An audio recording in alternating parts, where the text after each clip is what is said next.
Grand Rising, everybody. How you doing? Welcome to the live today. Welcome to Deconstructing Christianity. I'm your host, Coach Renz. And today we are going to continue our discussion that we started yesterday. TikTok, you don't get to see my face for a little bit because I'm going to have my cigar. TikTok be tripping. But today we're going to have that conversation, continue our conversation about the fact that the atheists are more moral than God. And this time I put up a couple of prompts to get the conversation going in certain directions.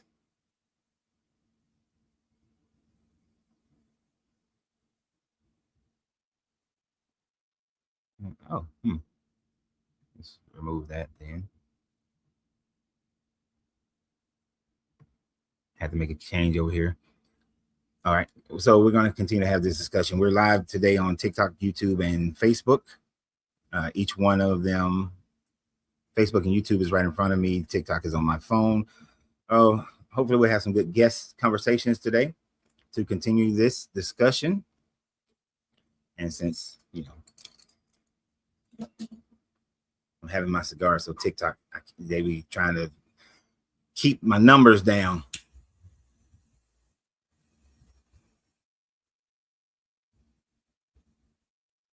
We're going to test it and see. Get the cigar ready. So we're going to start doing the lives a little bit earlier than we normally do because I'm not getting in the gym like I want to. So we have the live a little bit earlier, finish up no later than 4, then I can get into the gym. Probably going to finish around 3:30. But looking forward to having a live discussion. Yesterday we had the discussion was really good. We stayed on subject matter for the majority of the time. Hopefully we can stay on the subject matter again today. We're going to stay on the subject matter again today. These are the primary things that we're going to talk about concerning whether or not atheists are more moral than God. So we're talking about the slavery being, and these are things that the Bible approves and the Bible does. Slavery, the approval of slavery, chattel slavery to be exact. The lack of women's rights, the lack of children's rights, the genocide of people, the conquest of other nations, and no free will, and intolerance toward of others' beliefs are the primary things that we're going to discuss. So when a guest comes up, I'm going to ask them to talk about one of these matters. Now, 3 people have clicked on, but I don't know who did it first, so I'm just going to go based on what I see here.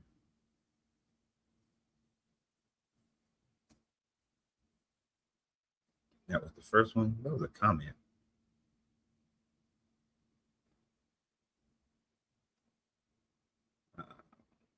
That comment looks stupid, so we're just gonna skip it. Hello. Hey, how you doing? What's your name? I'm T. All right, T. And how old are you? 18. You got to be 21, man, to be on my lives.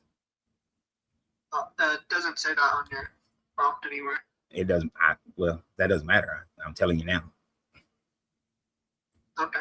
Yeah. You should probably put it up there then. Okay. Thank you, but appreciate it.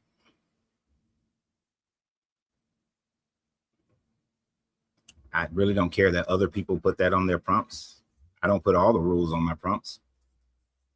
Got a rule that I can interrupt you and you can't interrupt me, but that's not on my prompts. So really don't care. Matthew.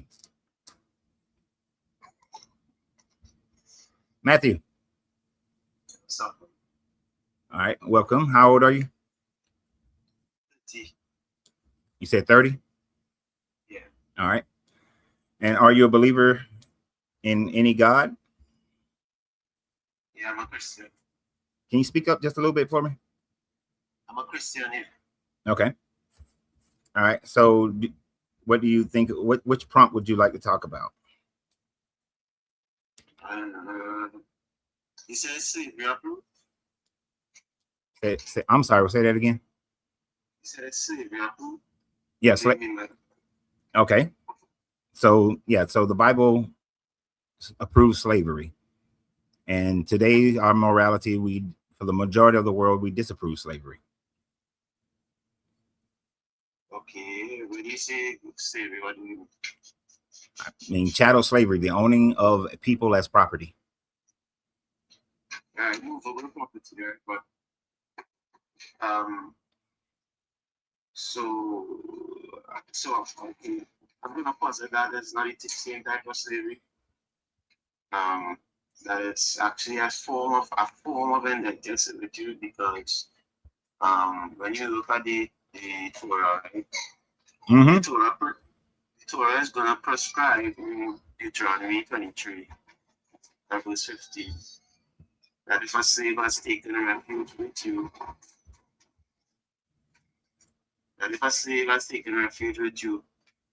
don't hand them over to their master, which implies that that type of servitude, all right, was optional in that if the slave left, then there wasn't an obligation for anyone who found them to return them to their master.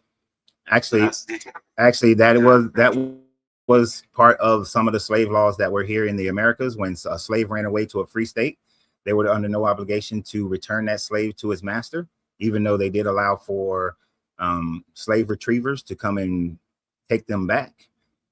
The fact that once the slave made his way to the north or into Canada, they were considered to be free men because so they follow that idea of Deuteronomy. But you are ignoring, and it's not servitude, because when we look at Leviticus 25, you go down to verses 44, start at verse 44.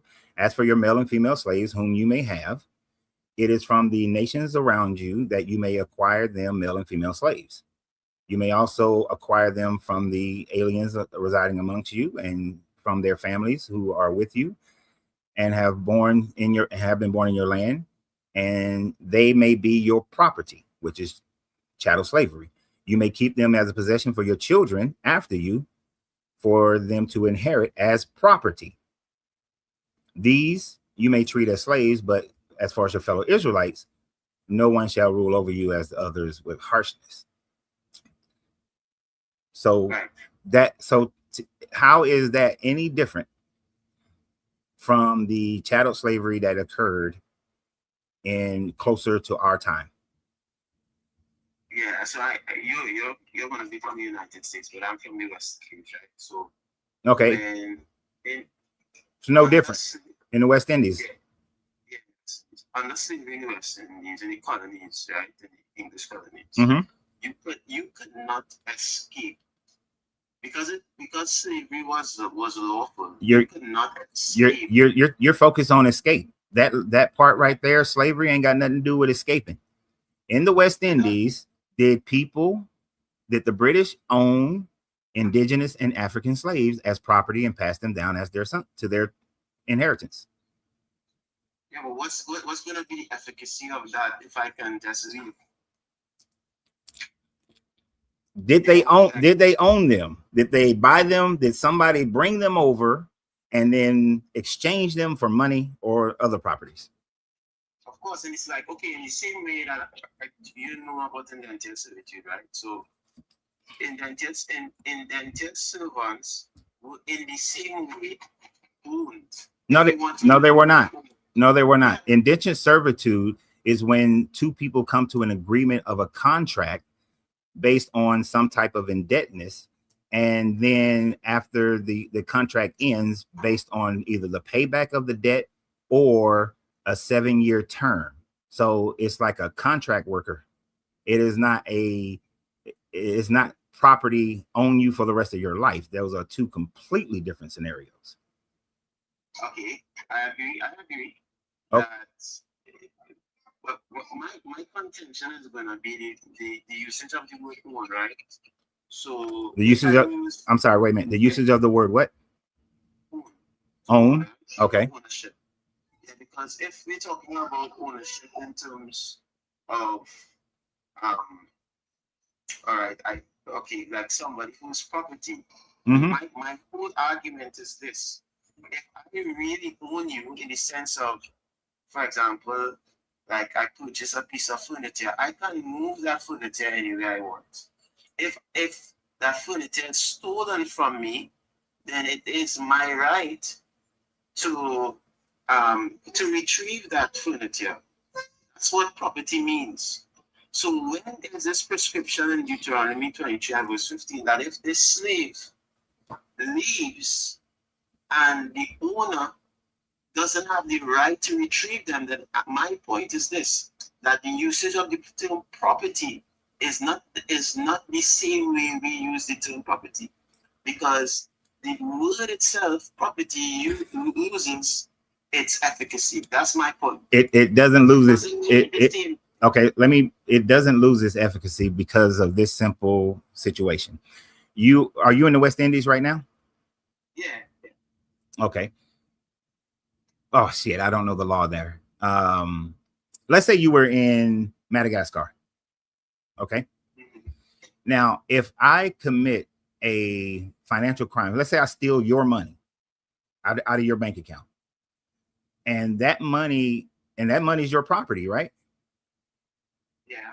Now, if I put that money in an American bank account, because of the law between the West Indies and America, you would have a right to reclaim your money. Okay. But if I put that money in a certain bank that I know about in Madagascar, you will have no claims to that money. Madagascar is not going to give you that money. So you lose your property rights in that country. Now, what's the big difference here? It depends on the laws of the country. So when a slave escapes to a different country, the laws are different based on whatever that country is. But while you were in that country, you are the property of that person. That is your property. So I understand the distinction you're trying to make, but the distinction is invalid. No. Because okay, so contextually, that doesn't follow with Deuteronomy, right? Because it's talking about within the towns, because it literally goes down to say that he may take refuge within the towns and the land of Israel. All right. So it doesn't matter. It's somebody leaving from one country to the next. All right. That's not the point being made here. The point being made is that actually the point being made is whether or not you're a property or not. That the fact that Leviticus 25 says that you own them as property. What part of Deuteronomy? Say what part of Deuteronomy were you saying again? Just so I can bring it up. 23 and verse 15. Okay, but you're going into semantics of how to deal with the slavery. That doesn't get rid of the fact that this God approved slavery. No. My point is that it's not slavery in the sense of colonial slavery and Atlantic slave trade slavery. That's not the type of slavery that we see taking place. And I'm going to give you. So what type of slavery happened in the transatlantic slavery, colonial slavery? What type of slavery are we talking about?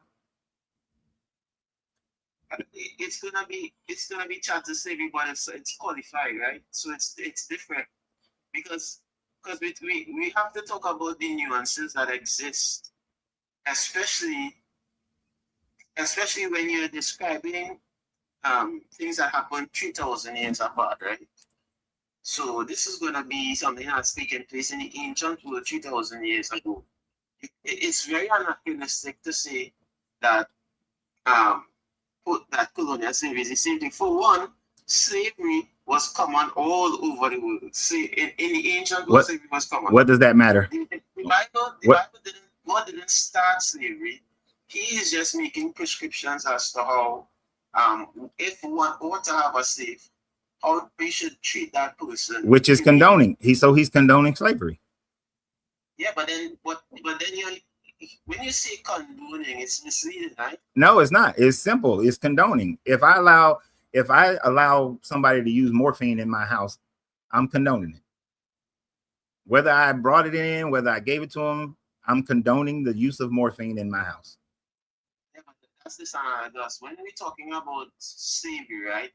There's a certain type of punch that comes with that word because of particularly, and I'm assuming you're black, but I see your pick, right? Yeah, I'm black. I'm just smoking a cigar and TikTok be tripping. Right, yeah. So I'm not seeing it. So, but with our experience right? We say because I'm black as well. So with our experience with slavery in the West Indies and in America, right? We have up this, see, we have a particular type of punch. But what I'm saying is that in the biblical context, theologically, that type of slavery is not the same.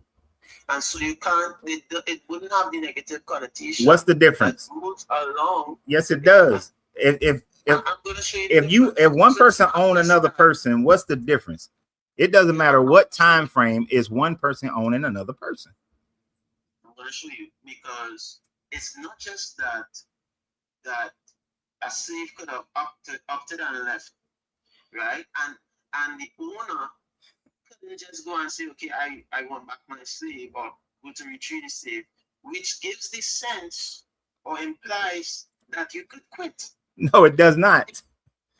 It does. No, you are violating the law. If you are violating the law of God, if you are a slave and you run away, you are wrong.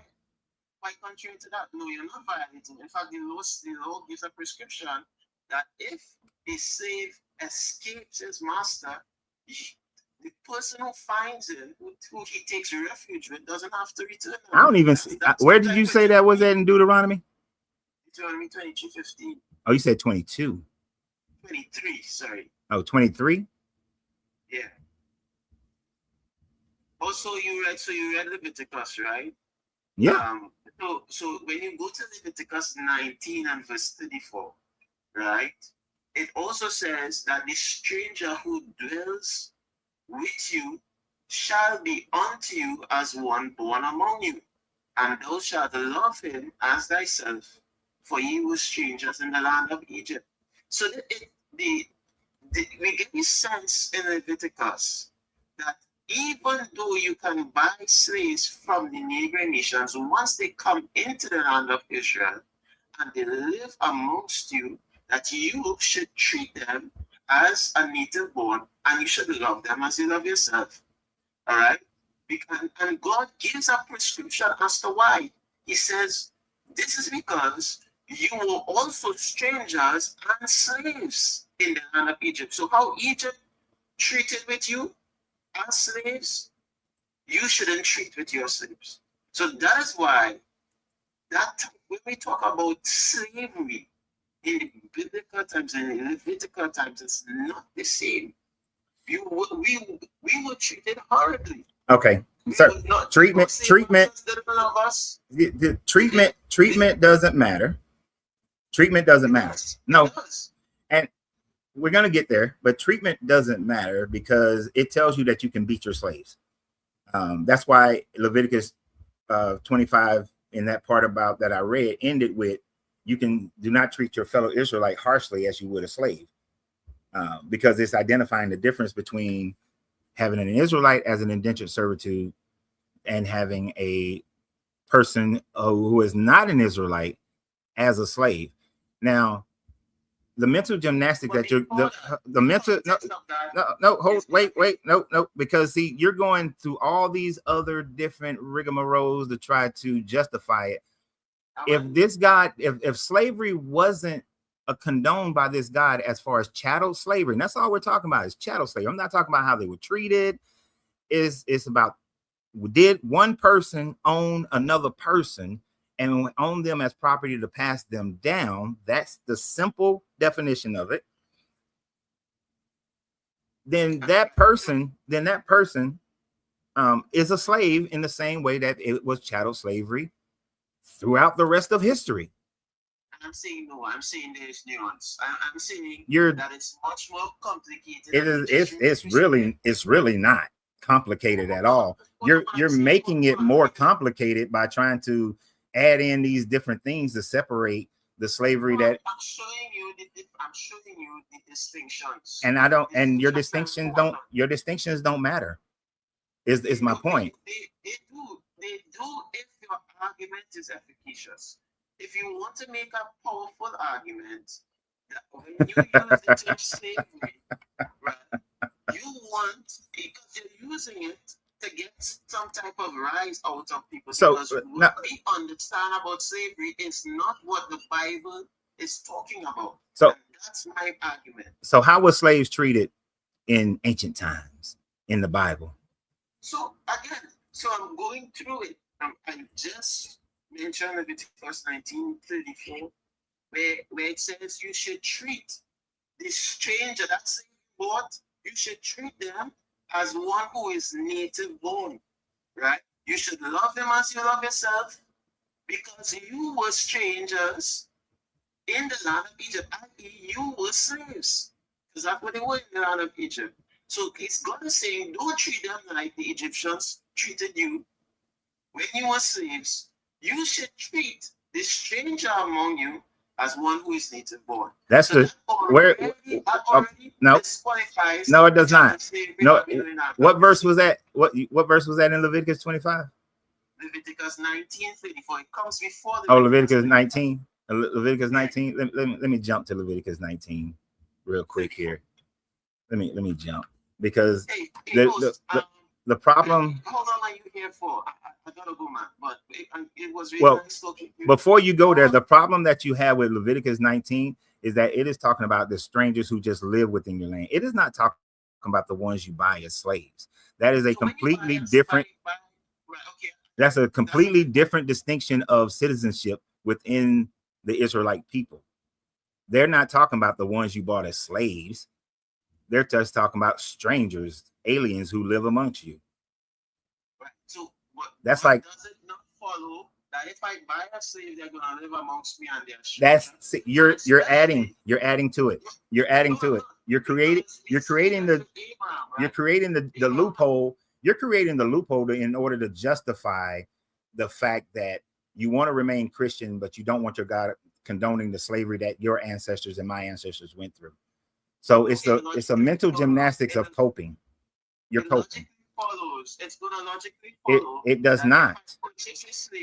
That they are a stranger who lives amongst me because they have to live under the Torah. If that was the case, Leviticus 12 would not say that you can beat your slave till they almost die.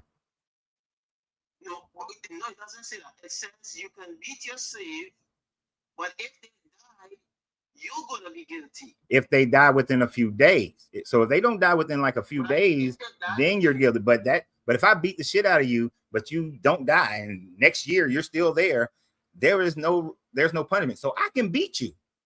Can you not understand that beating a slave, I'm gonna give you 3 lashes for burning the bread. Pop, pop. You still alive? Yeah, you still working. So I can beat you. So the slave can be beaten. I have it before me. You're misreading it. So it says that's not a misreading. You just don't want to accept it. No, it says anyone who beats their male or female slave with a rod must be punished if the slave dies as a direct result. Right. So if no prescription on time there. So if the slave don't did slaves in the West Indies, all of them die every time they got beaten? Did they die? Well, do you know there's a okay? Did they die? Simple question, bro. Did they die? Yeah, because every slave in the West Indies that got beat died. That's bad for business. I can get beaten and die of cancer 6 months later. What No. It says if you die as a result of being beaten, then you're punished. But if you don't die, I've gotten my butt whooped by my grandfather plenty of times and I didn't die. Yeah. So I'm not equating that to the same level of beating that some slaves took. But a beating does not necessarily mean you are going to die. And that was the precursor of it, is that as long as you don't beat the slave to death, then the master is not punished. But you can beat your slave. Can you admit that you can beat your slave? Okay. Yeah. You can. It doesn't say how harshly though. It does. As long as they don't die. That's telling you how harsh the beating. If the beating can't be so harsh that they die, it's telling you right there. I understand that. But my point is, your original point was if they don't die within a couple of days, it doesn't say that. It literally. You just read it. And it said as long as they don't die within a few days as a result of the beating. Yeah, but you said if they die. Okay, my point is this. they will be punished if the slave dies because it's a human Okay, life. but you can beat the slave, right? So were slaves beaten in the chattel slavery by the British in the West Indies and in Americas and all over the place? Were they beaten? That wasn't even the worst thing. Were they beaten? They were put in Were, breeding camps. were they beaten? Were they beaten? Yeah. Okay, so they followed the rules of the Bible. You can beat the slave. Yeah, but were they beaten to death? If they were beaten to death, like in Louisiana on the blue laws, it says that if you beat your slave and they die within a few days, then that master is punished. And that was a law in the United States, a part of the slave laws, protection for the slavery. That's not what the scripture said. That's exactly what the scripture says. Louisiana based this law off the Bible. What are you talking about? They were wrong. They were wrong because the scripture doesn't say if they die within a few days. The scripture says if they die as a direct result. So that's no prescription. Let me. What, dude? You just read it. If they said, where is that? Where's that shit? Exodus 21, 20 to 21. Hey, my friend, I gotta go, man. Okay. Yeah. Yeah. It was nice talking to you. How long are you on for? Till 3:30 at the most. All right, no problem. So we'll catch you another time. All right.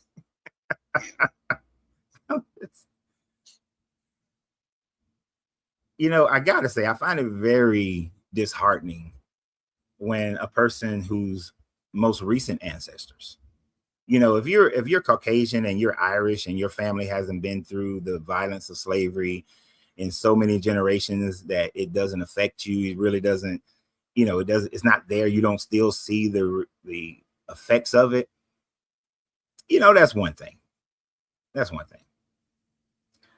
But when you're still dealing with the repercussions of the most recent high level of slavery that's ever happened, and you do these mental gymnastics to try to justify it, it blows my mind, because Exodus 21:20, and I said 12 earlier, so excuse me, it says when the slave owner strikes and strikes a male or female slave with a rod, and the slave dies immediately, the owner shall be punished. So there's your time. But if the slave survives a day or two, there is no punishment. There's your time. For the slave is the owner's property. There's the chattel slavery. How hard is this? It is not that hard. But because people cope and want to stay in this religion, they have to do that. They have to stick with it. They have to do the mental gymnastics. Oh, is that my man? Let's see if he's still there. Damn, he ain't there. They little fire. Little fire. Oh. Little fire. Little fire going once. Oh, I think it was. Are you on by accident, little fire? He muted his phone. I'm thinking little fire did it by accident. That happens a lot, so we're just gonna disconnect little fire. Right, hijack. It's diabolical to me too. How can you sit here in the West Indies, where what most people may not know is that more slaves from Africa went to the West Indies and then down into South America than came into North America. And so more died on those sugarcane fields down there than in any other place. And yet their idea, they justify that, oh, it's a different kind. They did it wrong. Slavery is slavery. I don't care if you did it right, wrong. The Bible justifies it. If you're saying that your property, you own somebody, it's justified. Yo, what's up, bro? How you doing? What's the name? What's your name? M. Death. Okay, I couldn't see it at first. You atheist? Wait, first, are you over 21? Yeah. Okay. Yes. Yeah. Yeah, you got no proof that that's the problem. Okay, so there's no validity to that statement. You ain't got no proof there isn't a God. That's an opinion. No, it's the truth. What's your proof that God It's not exists? the- What's your proof that God exists? What's your my proof? own personal proof. Personal experience don't mean anything, because a person who believes in Hinduism, Yeah, just like you. a Hinduist person, they can claim the same thing. So so you believe Brahma exists if somebody says that, if a Brahma exists, if somebody says they experience Brahma's loving hand. Trust me, bro. There's no God, no proof. Do you have actually something constructive that you want to talk about, or are No, you I'm just telling you, if you got no proof, I'm just letting you know. It came up just to tell you got no proof. yeah, and you're gone. Okay, if you cannot have, your Bible says that you're supposed to be able to come up when you're talking about your God and have something constructive, have be knowledgeable about it, and do it in a polite way. That's in your New Testament. You might want to go back and read your Bible so that you know how to have a conversation with someone, instead of just, you got no proof. My experience, you got no proof. I mean, my experience, the spaghetti monster on Saturn exists. You know, I had some great Parmesan last night. He sprinkled the Parmesan on us last night with the spaghetti, you know, so hey.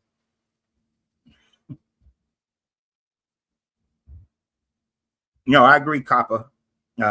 It was all over the Americas. They had chattel slavery, but even in Europe, before this so-called the age of discovery, there was chattel slavery going on in Europe. There was chattel slavery has gone on all over the world, and almost everyone cited their gods as approval of this slavery. The Romans had slavery, Africans had slavery, Asians had slavery. Everybody had some chattel slavery. But what we talk about is the Bible. Their God condones it. But coming on here to make your little stupid declarations. Oh, I've got my experience. Because I'm telling you, the Parmesan that was sprinkled on the noodles, the loving, wrapping noodles of the spaghetti monster on Saturn, was exquisite last night as we paid homage to the spaghetti monster on Saturn. And I've experienced his loving embrace of the noodles. Your experience don't mean nothing. I love I used to enjoy when they would come on and say that nonsense, but it's annoying. It's annoying.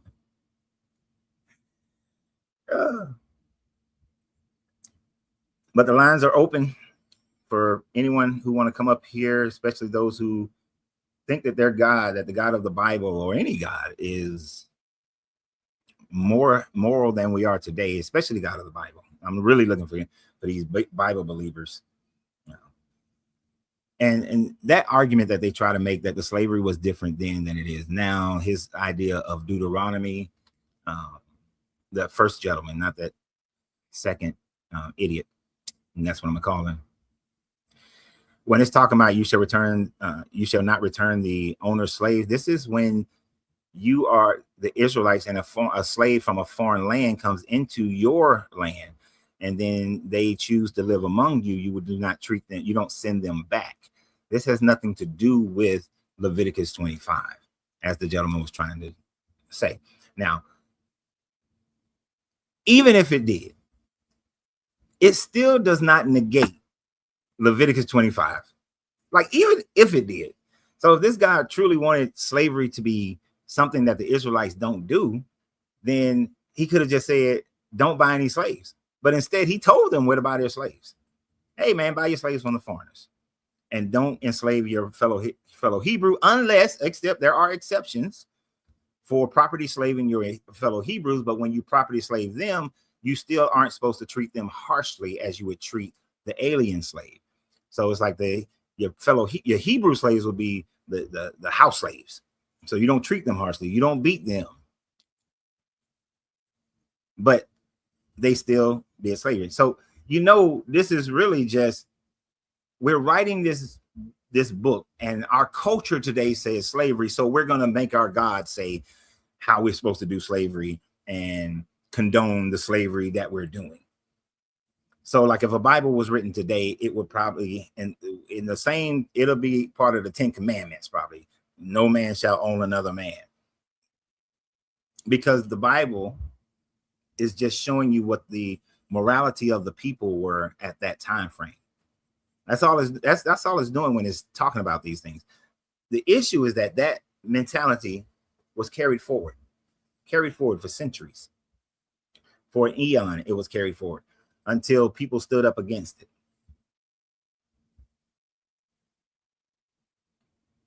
And like Brian is saying, they even named one of their slave ship Jesus. Now, I've never heard of the one named John the Baptist. That'll be a new one on me. But they name we are christened this slave ship in the name of Jesus, and the ship, the name is Jesus. Crack the bottle of champagne. Now let's go on over here to Ghana and get us some slaves and take them over to America so we can make some money. Let's take them to the West Indies. They slave business is good. And there were plenty of people buying them. So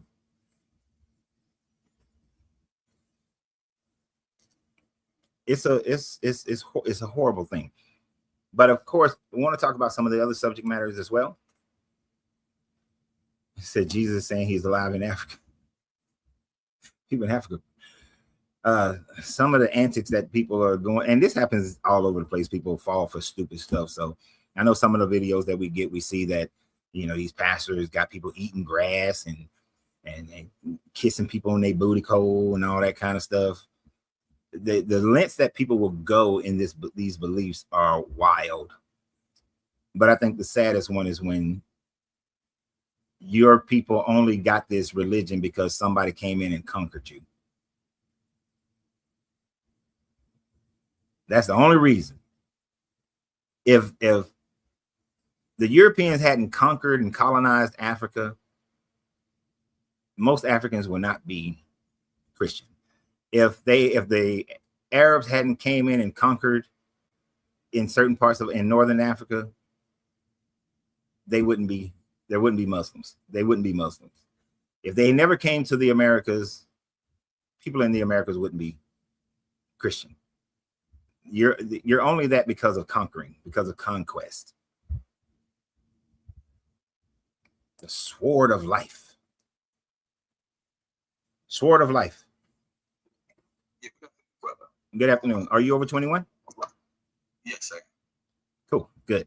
And are you a believer?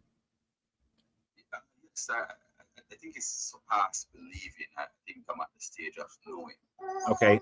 And you are a believer of what God? Life is God. The creator is life, and we call him God. We title him God. Okay. So whatever. Yeah. So what is this based off of? Is based on?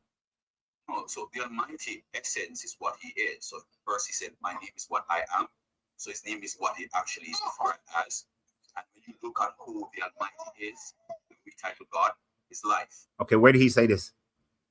So in books where he says, you know, he gave the breath of himself to Adam.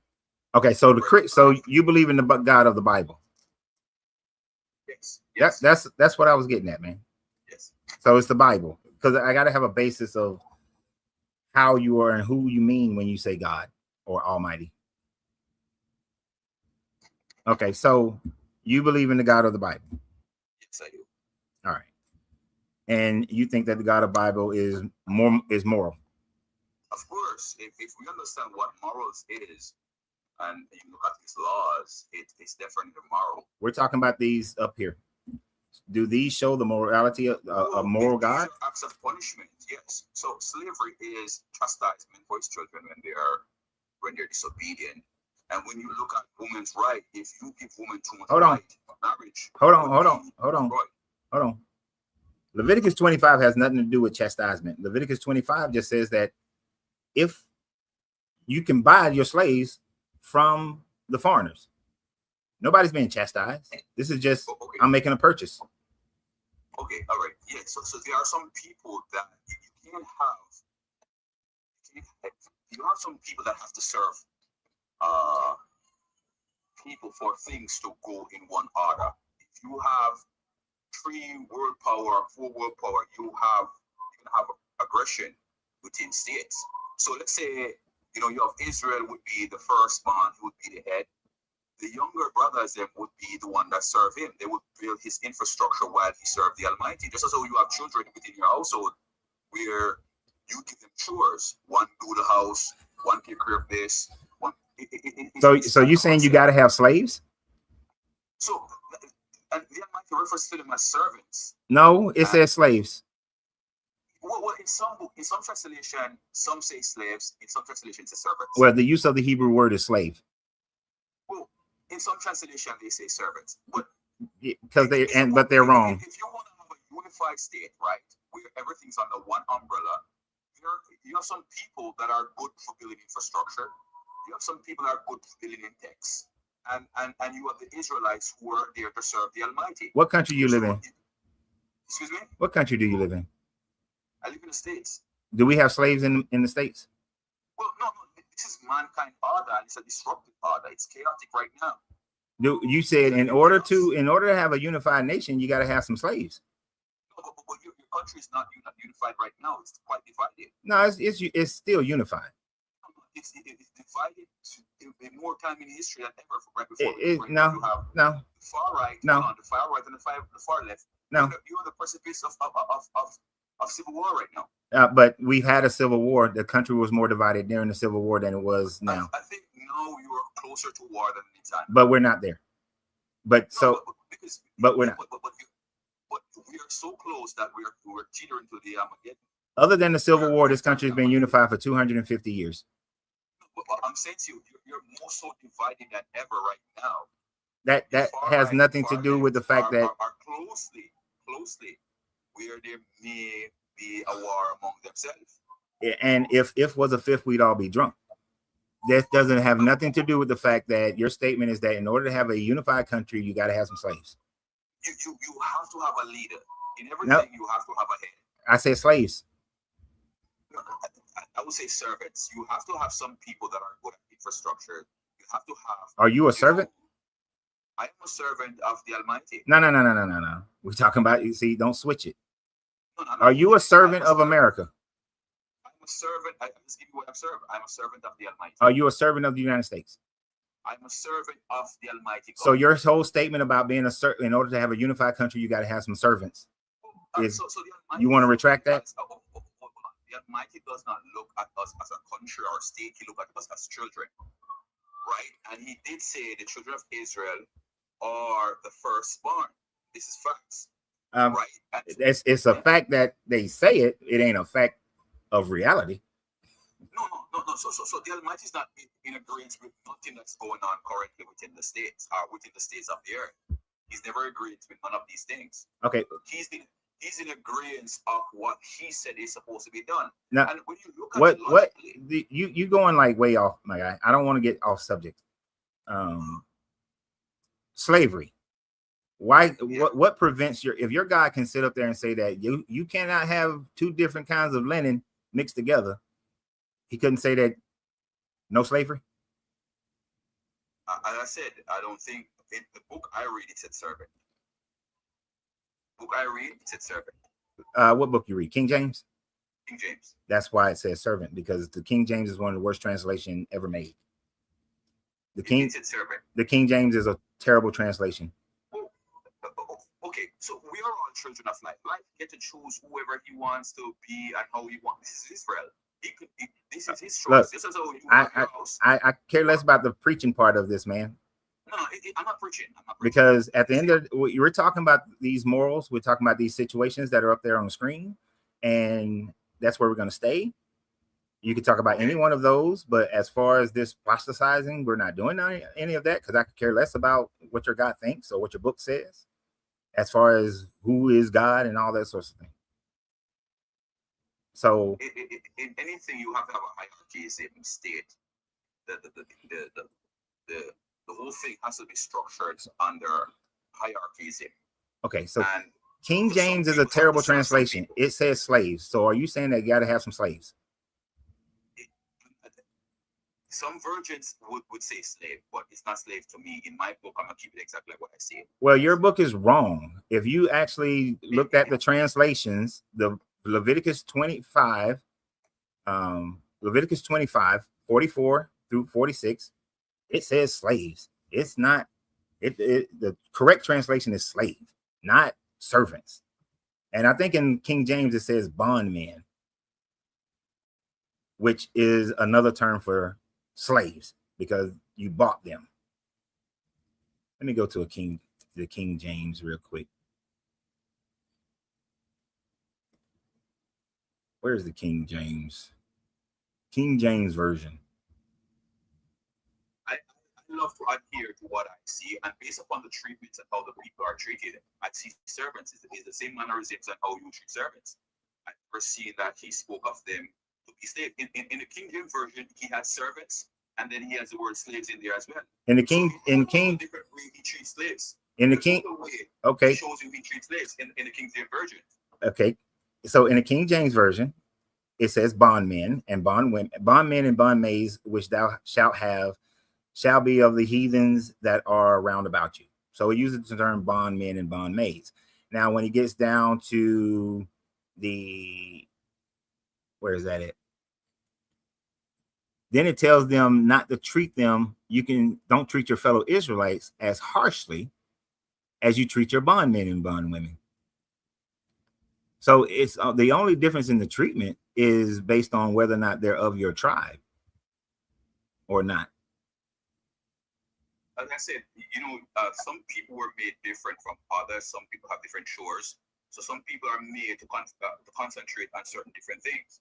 Some people are made to concentrate on making infrastructure. Some people are made directly to serve the Almighty. So who to serve the Almighty and closer to the Almighty, life that sourced all life for all the earth, must be treated differently. He must have servants because his duty is to make sure everyone is blessed and everyone eat.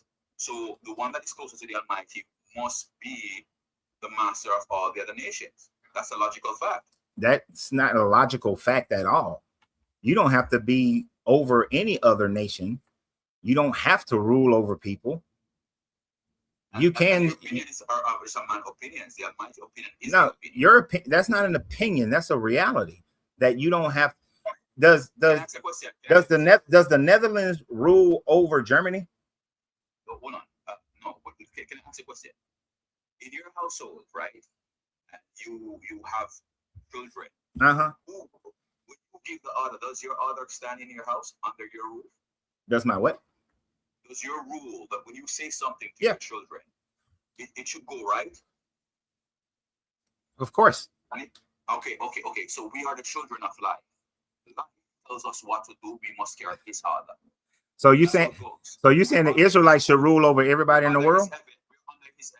So everybody should be ruled under.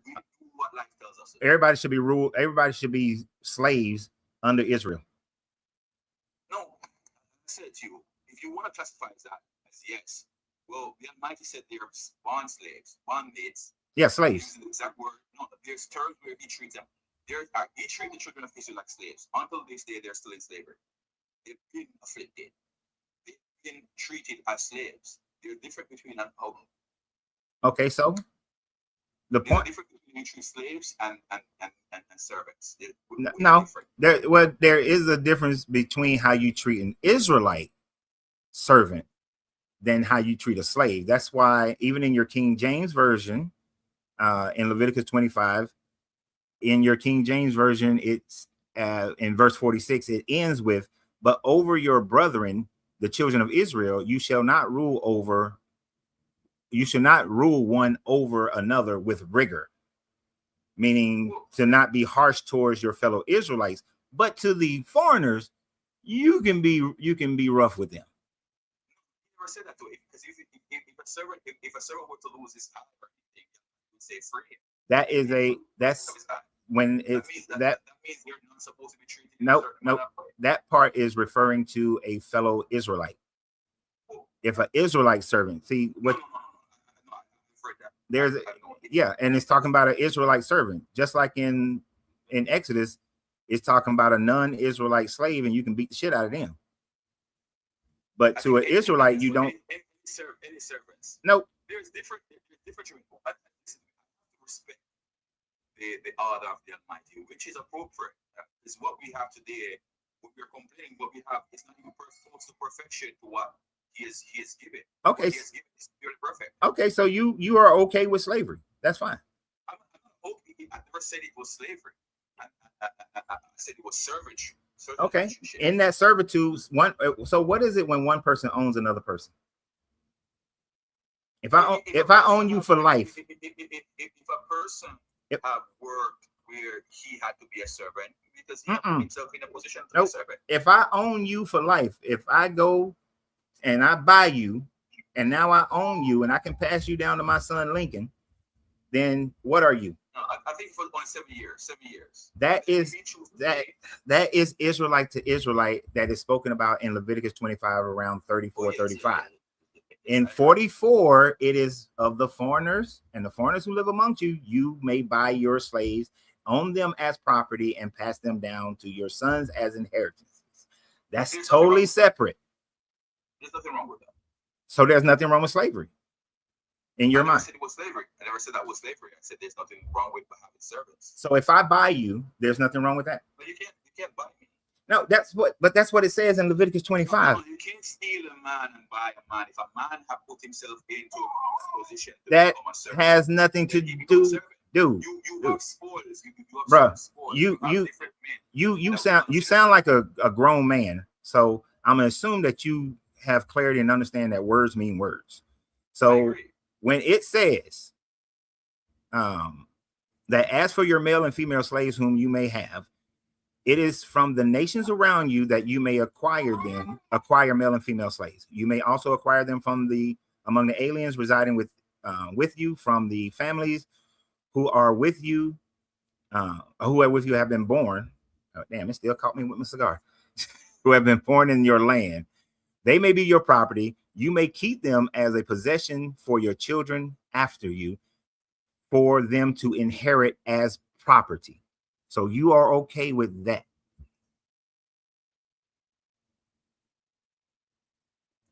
Yeah, since it tagged me on my cigar, I might as well just open this up. Yeah. So are you okay with that? Well, yes, I'm okay with all things that I said by the Almighty. There is a word that come from the mouth of the Almighty. It's appropriate and right. Okay. I think a lot of people have lack understanding of what the Almighty is. I think you have proven my point, which is horrible, that you sound like you might be a black man, and you are okay with people owning other people. That's a terrible thing. Hold on. If an individual is intelligent and smart and can bring equity to society, he will not be a slave. That's not what does that has that one has nothing to do with but my guy. Oh no. I'm gonna respond to your statement before you start to exasperate and get longer. So when the Dahomey was at war against the Vayuda tribe, and the Wayuda tribe lost, the Benin would sell them to the Portuguese as slaves. I'm sure that there were some people in there who had great minds in the Wayuda tribe. So they could bring things to society. And you saying that, so your statement about them, if you can bring something to society, you wouldn't be a slave. No, they lost in the war. Okay, and as a POW, they were sold into slavery. Yeah, so there were spoils. So your statement is invalid. You may not believe in it, but it's valid. What I'm trying to say to you, for instance, one of the reasons why England had colonized the majority of the earth is because of their innovations, the strength to innovate. So the Almighty allows him to grow because then he will carry the Bible. He will carry the words across the earth. So you're okay with the genocide that happened in the Americas? Hold on. If you behave intelligent, I can't talk to you no more. I can't talk. The leader of the earth. I can't talk to him no more. This man just came out his face and said that because of the innovations of the Europeans, they had the power to carry the Bible around the world. So all that destruction, all that genocide that happened around the world during this age of discovery, you approve that? You are too immoral for me to have a conversation with. I can't even talk to you. That's just foolishness. My mind is oh, I need some comedy after that. What's that? And yes, I am. What's up, Coach Ranch? What's up there? How you I'm at the doing? plant. I'm good. I'm at the plantation. I'm wilding people. I'm wanding peoples today on some front door security shit. But what you call it? You know, it's interesting about the other call. You kind of like when I have certain ideals, and I think I'm just being biased, but I often wonder that people who are also innovative, I think that also causes them to think that they have the right to rule. Because as interesting as much as I disagree with the last caller, I have to be honest. I do speculate. I don't know that most people do believe that. As long as you have the intelligence, the technology, the military, the innovation to rule or change something, then therefore you have the right to govern. And I Uh-huh. think, my philosophy is that, you know, religion is nothing but God is nothing but human emotion deified. So as long as I believe that most intellectuals and innovators, they might not subscribe to deityism or to be worshipped, but I think people kind of hold those two together. If you're intelligent and innovative enough to outwit the Yeah. people among you, then therefore you are God. And I that's mean why for me, yeah. that's where that guy was heading. That's what he was saying, that because the Uh-huh. Europeans were innovative, they have the right to rule over people so they can carry and lead. And then he was talking about if you have some innovations or you're smart enough, then you won't become a slave. Like seriously, Uh-huh. some of Yeah. some of the greatest inventions or knowledge growth in the world has come from someone who was a slave Right. and But they he was stayed also a slave. but he was also trying to also say that into like, that if the person who's the enslaved is contributing, and I'm glad you cut that off to where it doesn't matter if it's under coercion, how it benefits society.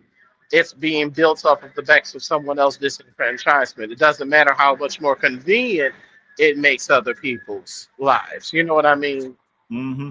So, and I'm looking at the title, Atheist are more moral than God. Of course, I agree, but you know what? A lot of times I try to do, Coach, I try to Okay. point out to most people that you don't follow the Bible and you're actually more moral than the God of your Bible. Because the way that you have to pick and choose what you're going to follow and not follow. Don't get me wrong. I'm not saying people by just default have morality because of their beliefs. No, but because their individuality and how they Mm-hmm. all pick and choose, most of them have to make better moral decisions than what their God says they're supposed to make. Look here, IG, you are messing up one of my future points that I was going to make when I get the right Christian on here, No, and my that is the bad. fact, and that is the exact fact that you said that most Christians are actually Yeah. more moral than their Bible, than their God. Uh-huh. Yeah. I tell people all the time, I said, David, just because I don't believe in your God, you heard me, don't mean I don't believe in you. I definitely believe in you. Now, your ideal of what you believe in, no, I don't believe or recognize or acknowledge any of that shit. That don't mean, Mhm. however, I don't believe in you and your morality. There are plenty of Christians and even with me living in Atlanta, I kind of have to be honest. Most of my coworkers, associates that I have great working relationships have some type of Helios, Biblos, Septuagint, Tanakh type of interpretation or Hebrew Israelite of the Bible, right? Right. But at least that I can still tell that, okay, that is not interfering with our workplace. That is not interfering with our work ethic. So, I don't, of course, I kind of roll my eyes when they talk about the prayer thing and stuff like that. I don't do it in front of their face. I do it in my intrapersonally here. But it's kind of like, but I see where some of y'all make much better decisions than what the covenant that Jesus told you to keep, that he did not come to abolish, he came to fulfill it. I don't know why people seem to think that, well, bitch, I had 100 questions on this answer, so just because I fulfilled the 100 questions, that the other 99 questions didn't matter. That's goofy. So, It is. And so, yeah. yeah, they just kill me with that. And the fact of the matter is, like, the average Christian won't realize that their book is so outdated as far as where we have moved in society, as far as our morals and our values, and that they have a higher morals and values than the religion that they fall in. So what they have to do is what, just like what that gentleman beforehand was doing, is do a rereading into the Bible to try to flip and make it seem like God was thinking more on a moral standpoint that we're in or trying to get to now, not what the past has shown us of Christians following the Bible. And so they reread it and try to change it so that it can fit. And it just simply doesn't fit. The best thing they can do is just to let it go. Right. And I wish it was that, as much as, sometimes I might, it's better thing being a atheist fatalist. And what I mean by that is that the only reason why, it's not that I have any belief or shadow of doubt. I can see why it is how it's integrated, though. Like, even I don't believe in the whole black people being Hebrew Israelite shit, right? But isn't it kind of interesting that they use some of the same modeling with the transatlantic slave trade as the biblical laws for slavery and stuff like that? I think because it's human behavior and nature and culturism. But when you slap 20 on 10 and got people thinking, if you could get people to think it's more than what it is, hold on one second, I got to be professional. For me, For those who don't know, IG be calling us while he at work. So, but one second. Go ahead, I can. No, go ahead. If you can.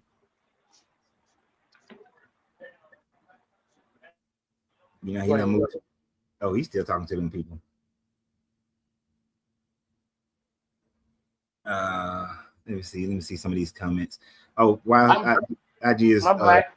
I'm black. Oh, you black? Oh, you back? I'm back. I mean, I'm black. I'm back. Yes, it's the whole encoding of it, and this is why I tell people, yes, I cannot prove that you can't prove that the actual hardcore literal sense of your God is real. But I think because the idealism and how it introspectively affects people in this life, this is why it is difficult. It is so difficult because if we had the reverse, right? If people, let's say, if atheism moved in the way and somehow conquered and dominated, then unfortunately, or fortunately, should I say, that you would have a world dominated by the philosophies and the science of realism, humanism, and atheism, and all these isms. But because humanity and innovation, and that's how it plays too. Think about it. They're saying if I was allowed to exist but have the creative gumption to come up with this first, then surely what I think so far as socially and society goes must have something more to it or more be divinely. Surely my thoughts that have allowed me to innovate this, thy will be done on earth as it is in heaven. Heaven, or I believe, just my interpretation, it isn't just the spiritual realm. You talk about mental work ideas. One thing. You said a whole lot of stuff. Box. But when we look at countries in the world today that are like Norway, where they're 80% atheists and non-religious, they have a better quality of life. They have better health care. They have less people in prison. Their prisons actually are for rehabilitation. They have higher education. They are far better off in those countries where there are more atheists and non-religious people than there are religious people. So if the world did convert over to that mentality of non-religious or atheists, the world would actually be a better place, because now it's more about being a better human towards other humans, because you want those humans to be better towards you. So the world would be a better place. Right. So I mean, it is so hard to unconvince people that, especially if it's in your judicial and legal system, the ideal of this deification system is into your legalese. And I think that would help cement it more into why people are convinced. It doesn't matter if the astronomical stuff isn't real. What is the society? What is the social? What is the laws and sociological aspect as why this connects? And when that's what I was saying earlier, that will be done on earth as it is in heaven, meaning the thoughts. What I think that has not happened, created yet. What I hypothesize, which is not yet manifested. I said if those people might take that as to their deification, because they are able to come up with a certain new innovation, they believe that that is divinity. And if I can create the battery or the airplane or medicine, therefore my other views on philosophy or spirituality or some sciences, I have some form of authority to command Mhm. it. If people do, if worlds and lives are changed by my innovation, then why wouldn't people go with what I say? Yeah, I mean, people would, and that I mean, all societies are going to go with whoever is leading with the most power or innovation or thought process. And it's never going to be a perfect world, but it sure hell can be a better one. But let me get some more people on Yeah. here real quick. All right, good to talk from you. Good to hear from you, Herbie. I'm going to have to call you when I'm not at the plan station. But Uh, yeah, let's stop deifying our emotions and thoughts, people. Cut that shit out. That's what you think. That's not what God think. That's what you think. Have a good day. yeah, we're good. All right, let's go back over to some of the people on the tickety top. I think I got the right order of when people chimed in. Not the same. Not the same. Not the same. Are you there? Hello, brother. How you doing? Doing pretty good. How old are you? 35. Okay, good, good. And are you a believer? This is one thing I was going to tell you about because it's kind of like in the middle. I don't believe in the religion, but I can't be an atheist because I believe that the things that they say in there are true, but it's manipulating in a whole different way. You get what I'm saying? All right. Like I believe in the like. So do I'll you give believe in an a example. God? No, I don't believe it. I don't believe. I believe that we are somehow connected to that. Like I believe that. I don't believe in the things that. I believe that the stories that they put in there was made to throw people off. That's what I think. That's my beliefs. I believe that there's actual facts in there about things, but the way they describe is to make you look somewhere else or believe. You get what I'm saying? I understand. I don't agree, but I understand what you're saying. So like, okay, I'll give you an example. Like they say, like, I believe that those like certain things in religion and the Bible, I believe certain those facts happen, like wars and stuff like that. And they dress it up as mystical. They want to talk about these different things. It's like, to me, it's like they're trying to throw people off so they don't know the full truth about it. But I believe that, like, say, the Tower of Babel, like, I believe that they believe, like, they refer to heaven as the moon. I believe it. I believe these places was reached. I don't believe in the mystics. You know what I'm saying? When they get you to believe in heaven and they talk about heaven, they want you to believe in a place and Right. somewhere in the sky that's high where you can't see it, but it's there. I believe it. I believe that something was really there, is really there, or was really there, or whatever happened, and people did try to reach it. I believe that it's more factual than what people think it is. I mean, there is archaeological evidence that shows that in Babylon and a few societies before then, that they were building these large ziggurats, which were dedicated to different gods and some dedicated to other purposes. And there was an unfinished ziggurat that this king was trying to finish in, well, multiple kings over a 90-year period.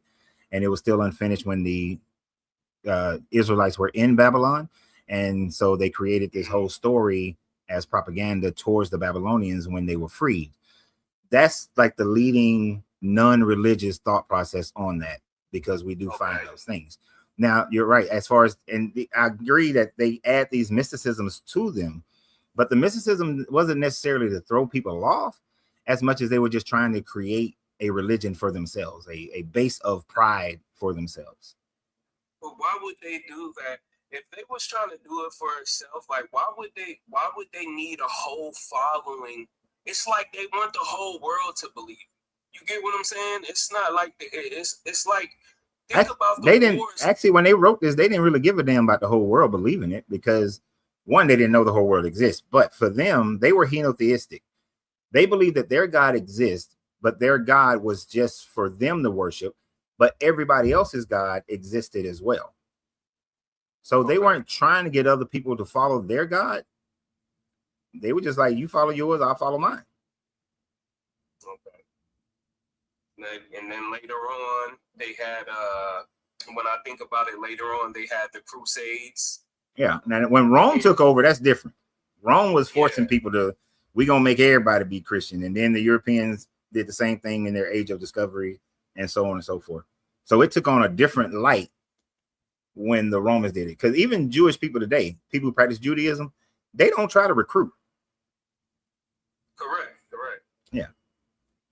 That's more like that's more like with the major religion, Christian, Muslim, and they try to get a big group of followers. I just believe that there's real knowledge. I believe that there's real knowledge there, and there's actual things that happen. I just think that they're just being like how you said with the Babylon thing. They're just misleading people and painted a narrative that suits them. Whoever these people are, whatever they're, in those times, we knew what they were doing it for: power and control. You get what I'm saying? Everybody want to have control over somebody and rule over people. They don't want to, just like when you were talking about the slavery thing. That's that kind of mindset, like where you want to just control another person and have them. You get what I'm saying? Yeah, I mean, all religions are about control. At some point, they become at some point they become about control. They may initially start out not about control, but they eventually turn into control once people see the possibility and opportunity to control other people. So do you think the morality of the God of the Bible is worse than our morality today or better than our morality today? I mean, yeah, man. I mean, this dude killed babies. This dude told you to kill your son.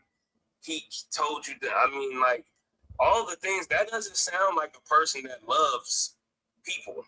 I mean, just from my perspective, that doesn't sound like a person that loves people. That doesn't sound like a being or anybody that loves people.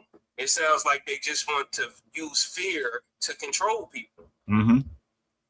And that's what I get out of it. And that's why I say, like, that's it. My struggles with things is that there are actual things and actual people that actually lived in the Bible. That's why I say it's like they mixed stories, like took facts about things that happened and then like some weird way. I don't know how they did that. I don't know how this came about. It was, but it's like through history, they manifested what they want, drew up a plan and said, these people are these people and this happened with this, and then tried to conjure a belief. And that's what you got to think about it. That's what them people go off. They have to have faith and belief, and you know what I'm saying? And you're supposed to suffer before you reach paradise. It's just certain things just don't make sense. It don't add all up. You get what I'm saying? No, I understand what you're saying. And the thing about it, if you're going to unify people, if you're going to use a story to unify people, you're going to have to utilize things that they are familiar with.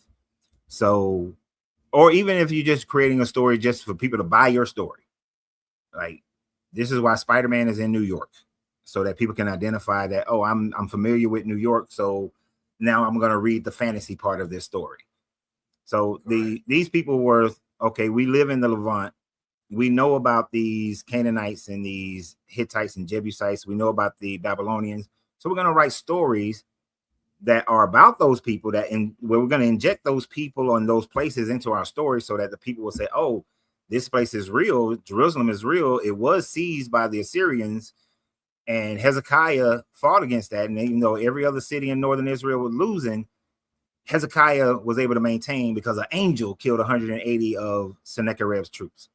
Yeah, see, so that's the throw off right there. Right. That they throw in there, yeah. but that makes it believable because back then people thought that those things happened for real.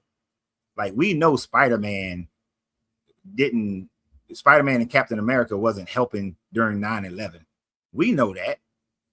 But if you are a child 2,000 years from now, you might believe that Captain America was helping the firemen in 9/11. If people started believing that that is true. And that's how those supernatural stories develop. It takes time, and you write it at a time frame where there's no eyewitness, no one to counter it. No one can say, nah, that didn't happen. Right. Because who was living 600 or 1,000 years ago? You get what I'm saying? Like, right. Like most of these stories in the Old Testament, the Genesis story, the Pentateuch stories, are written around from 600 to about 400 BCE. But they're writing about things that supposedly happened in 1200, in 1000 BCE, in 4004 BCE. So they're writing about these stories that no one can validate. And they didn't have the archaeological instrumentation that we have today. So if the rulers or the people in charge said it, then the people believed it.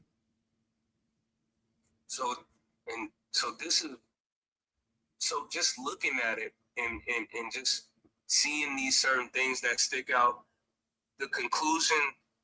one of the conclusions that I came to is that, yes, knowledge is power, but knowledge can be manipulated and used as control. Of course. And that's exactly what my conclusion is. That's what these books are, and that's what religion is. That's how I feel, that there's believable things in there, and there's some good knowledge in there for you, but to counter that, this was put into place to keep people fooled and keep people thinking, and just to distort the history, because from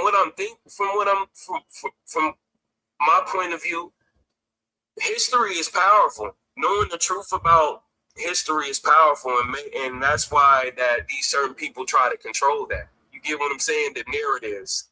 Mm-hmm. I do. So what God do you believe in? I don't. That's why I say I don't believe in. I believe that we don't. What I think is that we don't know the truth. I think it's these people's fault. You get what I'm saying? That's what I basically be trying to get at. Like, I think that somewhere, somehow, there's some truth about like nature and the reality of things, but I just don't believe that it's that. I don't believe it's how they frame it. I don't believe it's a God that just controls everything, and I just don't believe it. I think that that's just some form of control to think like that. So are you Gnostic? So you're Gnostic? I would say pretty close to Gnostics, yeah.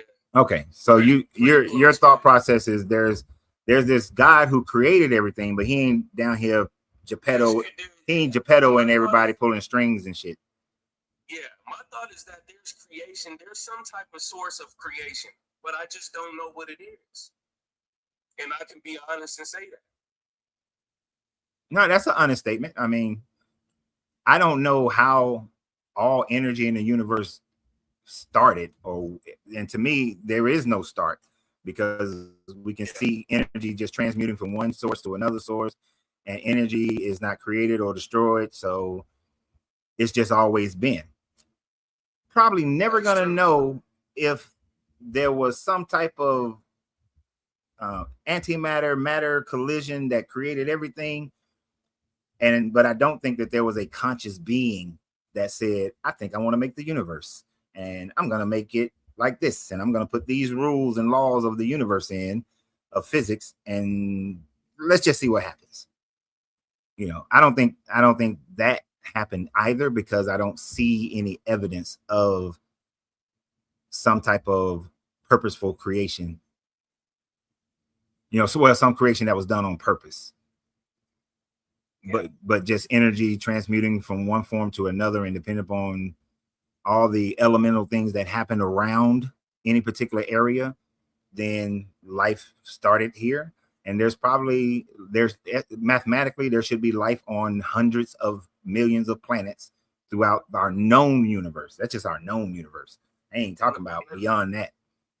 Let me ask you something real quick. Do you think that long ago, way before the plague and the destruction and the struggle for power and these people came and all these things came about, but way before that, do you think it was a time we was closer to knowing and realizing? In our known history, I'm gonna say no. In our known history is not that far. Like our truly known history only goes back about 12,000 BCE. Everything else beyond that, the evidence of people and civilization is so minute. We don't, like there's so little information. We have no idea what those people thought. So like the footprints that are found in Utah that date back to 25,000 BCE, all we got are footprints. So the only thing we can say is some people were walking and that there was some men, there was women, and there was children. That's it. We don't really know much else. We don't know about their society. So I can't make a claim that they would have been closer to the knowledge of any type of beings or whatnot. So no, I don't think, but from the people civilizations we do know about, they thought that the stars were gods and there were gods in constellations, and they thought mountains and volcanoes were gods. So no, I don't think they was any closer based on our current information. Yeah. Now, it'd be great if we found Atlantis. Let's say Atlantis actually exists and we find it and we find some type of information about their culture, texts or potteries or paintings that would tell us more about what those people thought. That'd be great. Then we know. And maybe they knew something beyond what we know. We like to fantasize that they were this super intelligent, peaceful, technologically advanced society, but we don't know that. That's fantasy. The real answer is we don't know, and probably never will know. We probably never know that. And when they use these things, they take advantage of people that don't know, but they want to know. The searching mind. That's why I said these narratives are dangerous. You know what I'm saying? The narratives that they you got to be careful, because these people paint narratives for people, but it's to promote and push the power that they want to keep, power that they want to control. That they control people by the masses, man. You never, what really done it for me is you're never gonna get me to believe that these people that do horrible things look up to somebody that they call a god, and this god is all loving, all powerful, and there's no correction coming from him. You get what I'm saying? There's no correction. There's never no correction. No, there's not. I mean, we have the rare occasion, but the only corrections come from humanity itself. If humanity decides to correct somebody, then that person will be corrected. If humanity does not decide to correct them, they will not be corrected. No God is intervening to correct anything that happens in our society, which is why it is up to us to police ourselves and police our societies, especially when we see a great injustice being done. And that's how we have moved from the different moral stance that people had 2,000 years ago to where we are today, is because somebody or some groups of bodies stood up and said, you know what? Women should be able to vote. People shouldn't be owned. Children shouldn't be working in factories when they're 9 years old. We have policed ourselves up to this point of being in a better moral stance than what people were back in the time of Jeremiah and all these other folks.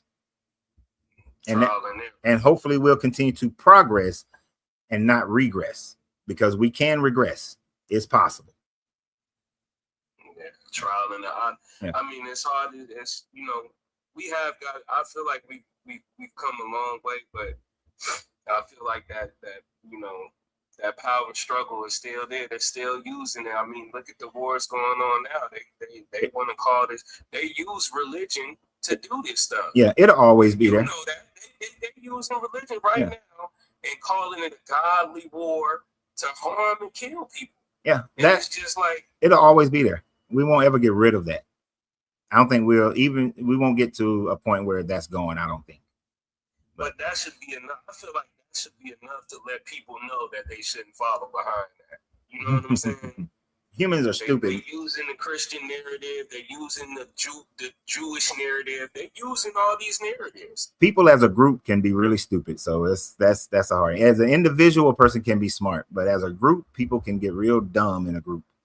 But let me get some other people on here, my guy. But I appreciate you. Appreciate you, brother. All right, thank you. I'll give you flowers. Appreciate that.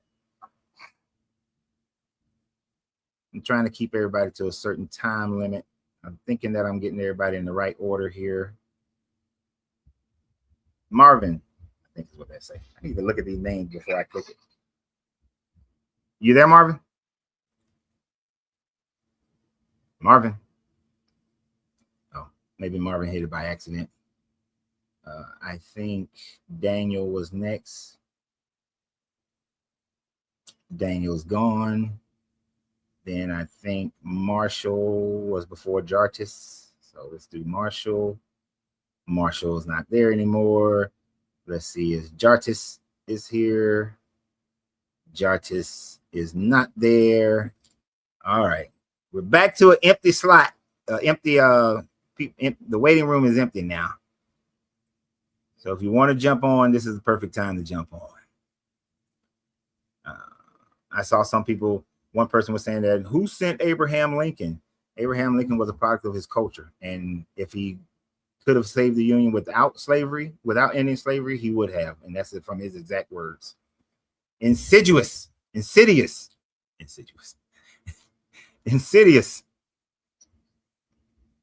there? Yes. All right. Three things. I'm going to need you to speak up a little bit. And then, are you over 21? Yes. All right. And speak up a little louder. And are you a believer? Yeah. You okay, you think so? Well, yeah.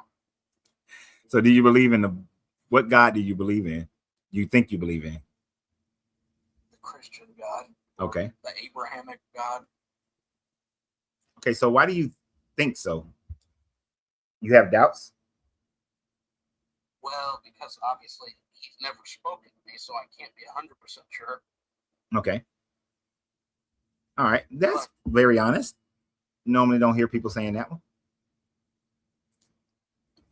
You say slavery approved. Yes. Where does the Bible approve slavery? Are you talking about the Jew laws? Like there are multiple times that this God of the Bible in the Old Testament approves slavery as well as the New Testament.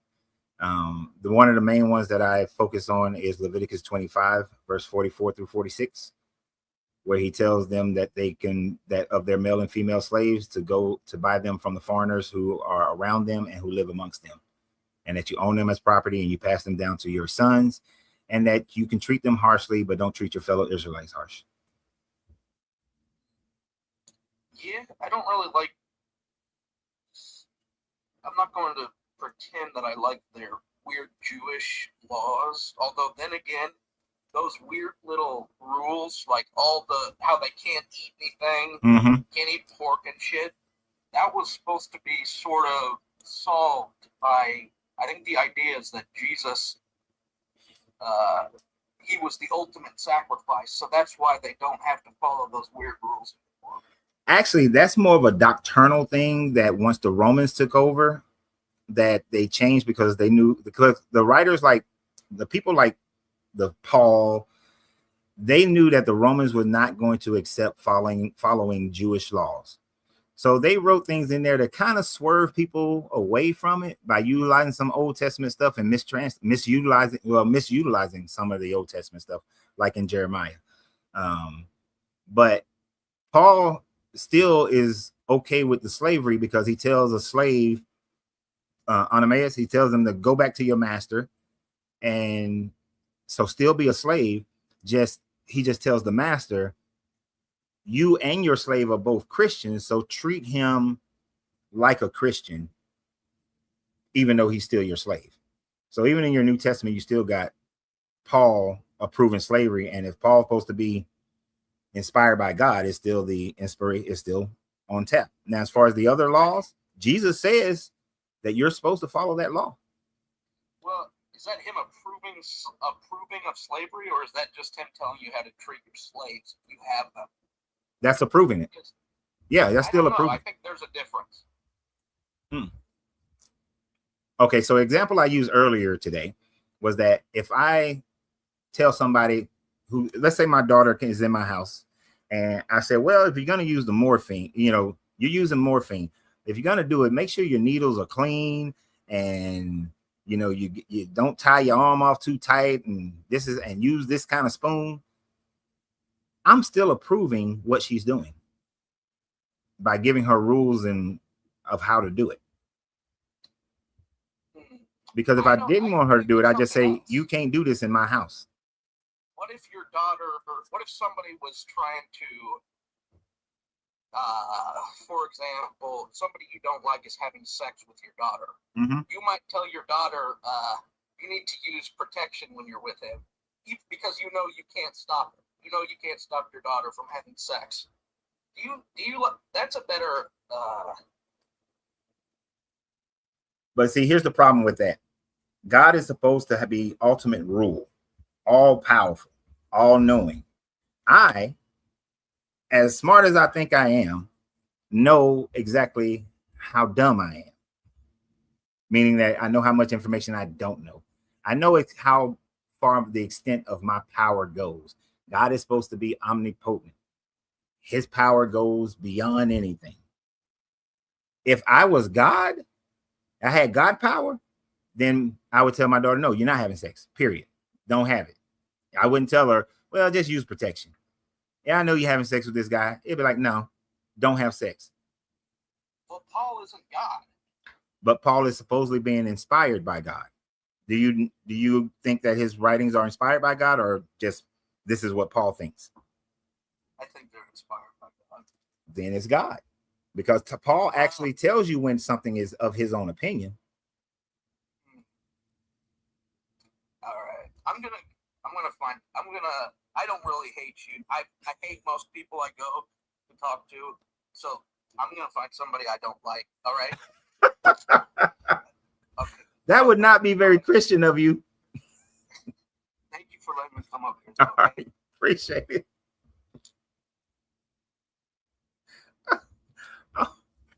That man said, I got to go find somebody I don't like.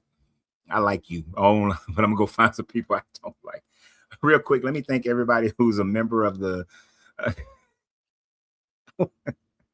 want to thank all the fan club people on TikTok and all the people who give gifts on TikTok. Thank you very much. People who are members on Facebook and YouTube members and who give super chats. Thank you. Those who are subscription holders on Facebook, thank you. And those who give stars on Facebook, thank you. And for everybody who's for all the platforms who share videos and are followers, thank you very much for the support of this channel. Man said, I gotta go find somebody I hate. Oh man, I might just have to clip that one just for that last part. That last part was oh man. Oh my. No, but if this guy is supposed to be omnipotent. He can tell you, hey, if you touch this, no, I'm gonna use a different one. People always like to use the mixed linen. If you touch the Ark of the Covenant, I'm gonna kill you. He can establish something like that. It's not a law, it's something that he just established, one of the rules. I guess you can't call it a law, because only the Levitical priests are supposed to be able to touch the Ark of the Covenant. If he can establish, hey, if you touch this box, you're gonna die, he can just as easily say, hey, no slavery. That he can easily say that if a woman makes a promise, a woman's promise is meaningful. that women are not property, that children cannot be SA'd, that you don't genocide a whole people, you know, don't conquest nations. He can let people have their free will, not ultimatums, or even take away someone's free will to make them do what he want to do. And he can tell you, hey, stop killing people who don't agree with your religion, or treating them differently simply because they don't agree with your religion.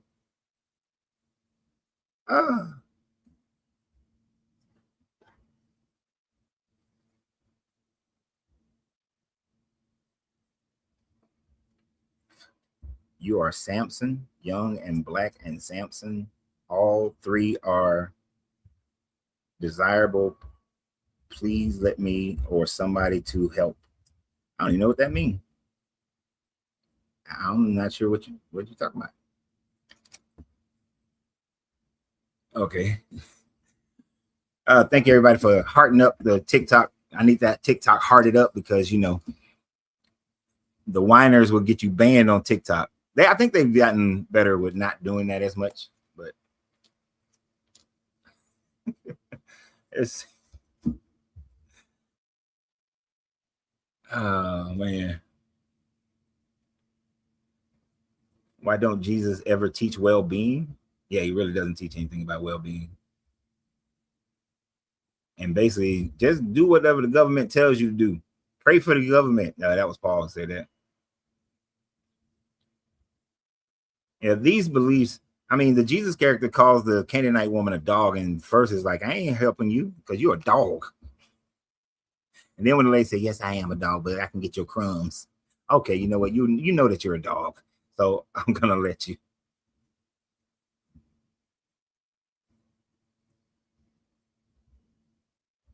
Can you explain why I would always view slavery as wrong? Most likely because you have grown up. Well, you have grown up in today's world. If you had grown up 700 years ago, depending upon where you grew up, you would not have thought that slavery was wrong. But it is because of the culture you've grown up in, and our culture, overwhelmingly, people think that slavery is wrong. If you were born and raised as a Roman citizen during the time frame of name a Caesar, then you would have thought slavery was okay, except for enslaving other Roman citizens. But then even that, some Roman citizens deserve to be enslaved. So, well, not deserve, but can be enslaved. So we do that based on our culture. Isabel. Hey, Isabel. Oh, hi. And how old are you, Isabel? 50 years old. 50, okay. And are you a believer? I'm an atheist. Okay. Welcome. This is the first time that I've actually stepped into, I guess, your realm. So I'm not up to par as to the conversation, but I would like to stick around if that's okay with you. Like stick around in the box? Yeah, I'm interested in what you have to say. Okay. I usually don't do that because I usually only talk to one person at a time. Because when there are multiple people talking, it becomes like this quagmire of conversation. But are you an atheist? Yes. Oh, okay. So we're talking about religion, I suppose, and what it's doing to the world in general. Yeah, about how the Bible shows a God and is a text and a book and a culture that most people in the world today would find to be immoral. Of course, Christians have to jump through hoops to justify all the immorality in the Bible because their culture today is telling them that those things were immoral, so they have to justify it somehow. And so the conversation is about how Christians are doing that instead of just recognizing that the God of the Bible is incredibly immoral based on how we are today. Okay, yeah, that makes sense. I guess this is how I stumbled upon you, which is kind of a good thing because I'm probably the only atheist in my family, in my immediate family. Very Christian, very I want to say things that are, this is where the separation comes within family members that do see certain things differently, and trying to convince them that maybe, just maybe, religion is a place where you hide after a tragic event has happened, or when society doesn't accept what you have to say. That's how I see my family members. There is absolutely no talking to them. There is no rationale, and this is where I believe religious, what is this? It's called psychosis, religion psychosis. Is that the word I'm trying to find here? Yeah, religious psychosis. Right. That's a new term for me, and that is a term that I consider is something that needs to be explored, just because of what I witnessed in my own family. You know, there is a psychosis. There is no talking to them. There is the one God, and that is what will definitely save everything. But if we look at their actions, how they behave, that says completely the opposite of what a true, I guess, Christian or God-fearing person should do. And I don't see a conversation or a dialogue other than it's God and this is the way, and anything else aside from that is just not the way. And then therefore, myself being an atheist, my family, who I've let them pick their own, I let them develop their own minds as to how they want to think. And they also followed this route as questioning what we were born with, what we were told that we needed to believe. And I feel like we're going into a very dangerous place if we go here blindly believing the institutions that they want us to be part of. No, I agree with you, and I understand what you're saying. You know, and my family is similar to yours. Most of my family is Christian. There are some agnostics. There are some fence straddling Christians, and now my kids are more agnostic than they are Christian or atheist. But of course, my kids are different because I raised them, and I raised them to think critically about anything, all things, and that if they're going to devote themselves to anything, they need to know about the thing that they're devoting themselves to. The issue with most Christians, though, is that they never actually study the thing that they're devoting their life towards when it comes to religion. One of the things I said early in about an hour, 2 hours ago, almost 2 hours ago, was the fact that if somebody goes into a profession, they will study the hell out that profession because it is that important to them in order for them to have a livelihood. But religion, they get lazy with it because there's no immediate effect of religion in their life because most of them are looking for some type of afterlife. So they cherry picked the people who instructed them, cherry picked their way through into their belief of that religion. They taught them about, oh, you're going to go to heaven and Jesus forgives you and God forgives you and he's going to, you know, pour over blessings to you and he's going to heal you. So they cherry pick the hell out of it to tell you just these little good things, but never delve into the actual theology, the history of it, the archaeology behind it, the culture behind it. So when you're talking to family members, they've been indoctrinated with all this cherry pick stuff for 10, 15, 30, 50 years, that to talk to them about anything else, they're going to jump through hoops. They're going to create a reason for them to stay in that religion. I feel that if they give this up, that they feel their identity has been stripped away. Somehow they become it. And it's everything. It has consumed who they are.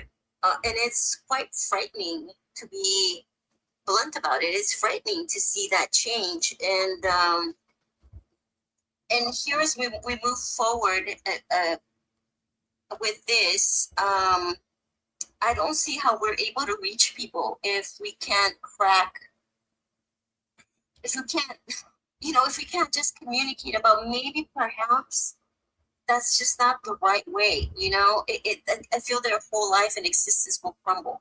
and for them to let that go, then that's just, they feel like we're attacking their character as a person, who they are, and everything, and it's just not quite that far. Mm-hmm. We're just asking them to separate a reality from fiction. That's it. That's it. A simple reality from fiction, maybe a dialogue, and it's not to be had. And I'm surprised you're not getting a lot of hate on here as to calling us out, maybe that we're gonna go to hell and things like that. Especially the ones that kicker for me. This is the kicker for me. It's the and I don't study the Bible. I do not. I never have. Just little pieces here and there. But the honoring your father and your mother. Mm-hmm. Is there not a clause in the Bible that also says something about your children being honored as well? You must protect your children. Well, there is a part that says that you don't tempt your father shouldn't tempt their children. It tells you that you shouldn't tempt your children. Really, beyond that, there's not a whole lot as far as parents protecting their children. I mean, the Old Testament, you got fathers who can sell their daughters into slave marriages. Well, there you go. There you go. And if your children are disobedient, you can kill them.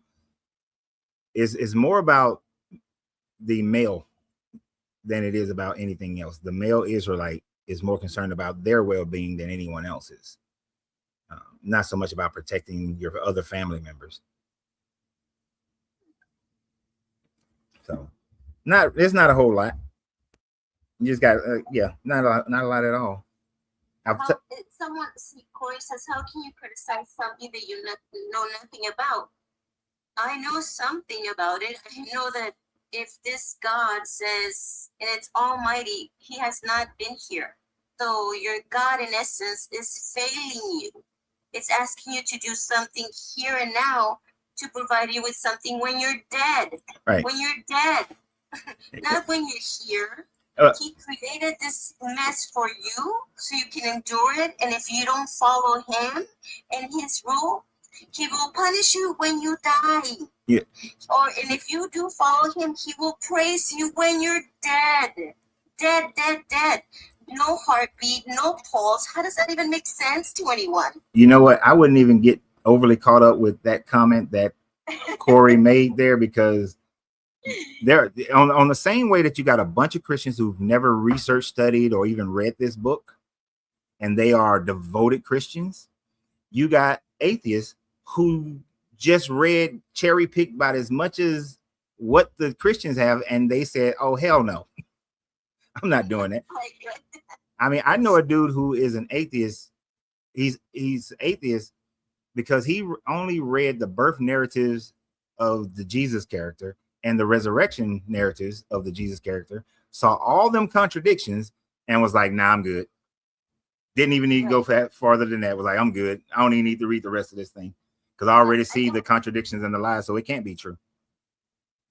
If I have to believe in the God that you presented to me, then I have to believe, and that people hate this. It's gonna drive them. It's gonna create problems. But here it goes.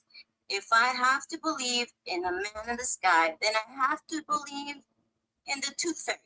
I have to believe in Santa Claus, because if Santa Claus, the Almighty, can deliver gifts in one day, and Jesus can do all of these, then that comes into the conversation. But then that is ridiculous, right? That's ridiculous, right? It's ridiculous. So with everything that's happening now, do we not expect him to show up for us now? I mean, he should be here now. I'm waiting. We're waiting. This is the time for him to come. Let's come down. Yeah. If you're here for us, then this is. I mean, there's have been many devastations all over the world, in which his presence, if he exists, should be here now. He should be, but he's not. Right. So. And if you have read and studied scriptures, well, that's amazing. Good for you. You know, it is like a teaching. It's like you say, it's your livelihood. So exactly. I don't know what else to say other than rational thinking. Science will always be above what that book says. Always. It will be. And I appreciate you, Isabel. I'm gonna get on to a couple of more people before I get off here for today. Okay. But I Thank you so appreciate you. much Thank you. for your time. Have a good day. You too. Bye-bye. Bye-bye. Let's see. I think before Joe comes up, there was one other person before Joe. All right, that person's gone. So the list goes right now, Joe and then Resilient.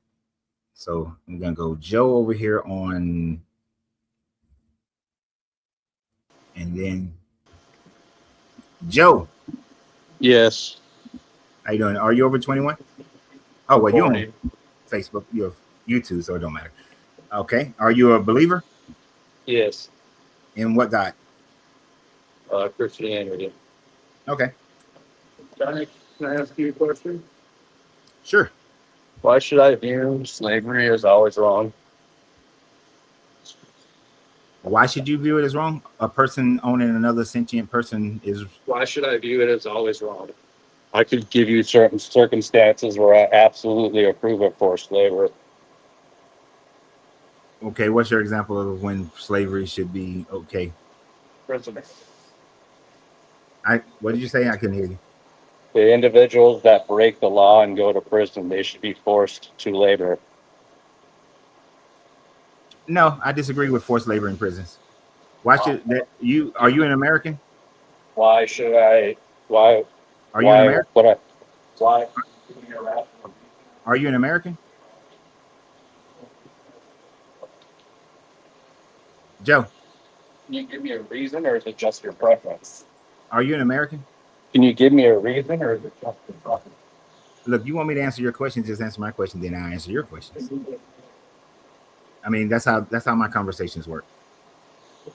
Yes, I'm American. Can you explain to me, is that your preference then, or what is that? So, as Americans, we have been conditioned to accept the 13th or 14th Amendment, which there it states that I think it's the 13th Amendment that ends slavery, 13 or 14. Right there, because that the logic of this is already ridiculous. You're losing your rights. You're losing your rights when you're going to jail, dude. Let me explain something to you. I'll interrupt you. That's fine, because it's my show. You ain't interrupting me. All right. So understand that. I can't remember if it's either the 13th or the 14th Amendment. It's one of those two that gives the right of forced labor in prison, because you lose your rights as an American citizen when you commit certain levels of crimes. And most Americans have been conditioned to accept that as a way of life in America. I don't have to accept that, even though I am an American, live in America. I don't have to accept that that's how it should be. We have seen examples in places like Norway, to go back to that country, how they don't use forced labor and have a better rehabilitation system, less repeat criminals, and less criminals, period, through their system. And they are an 80% secular nation.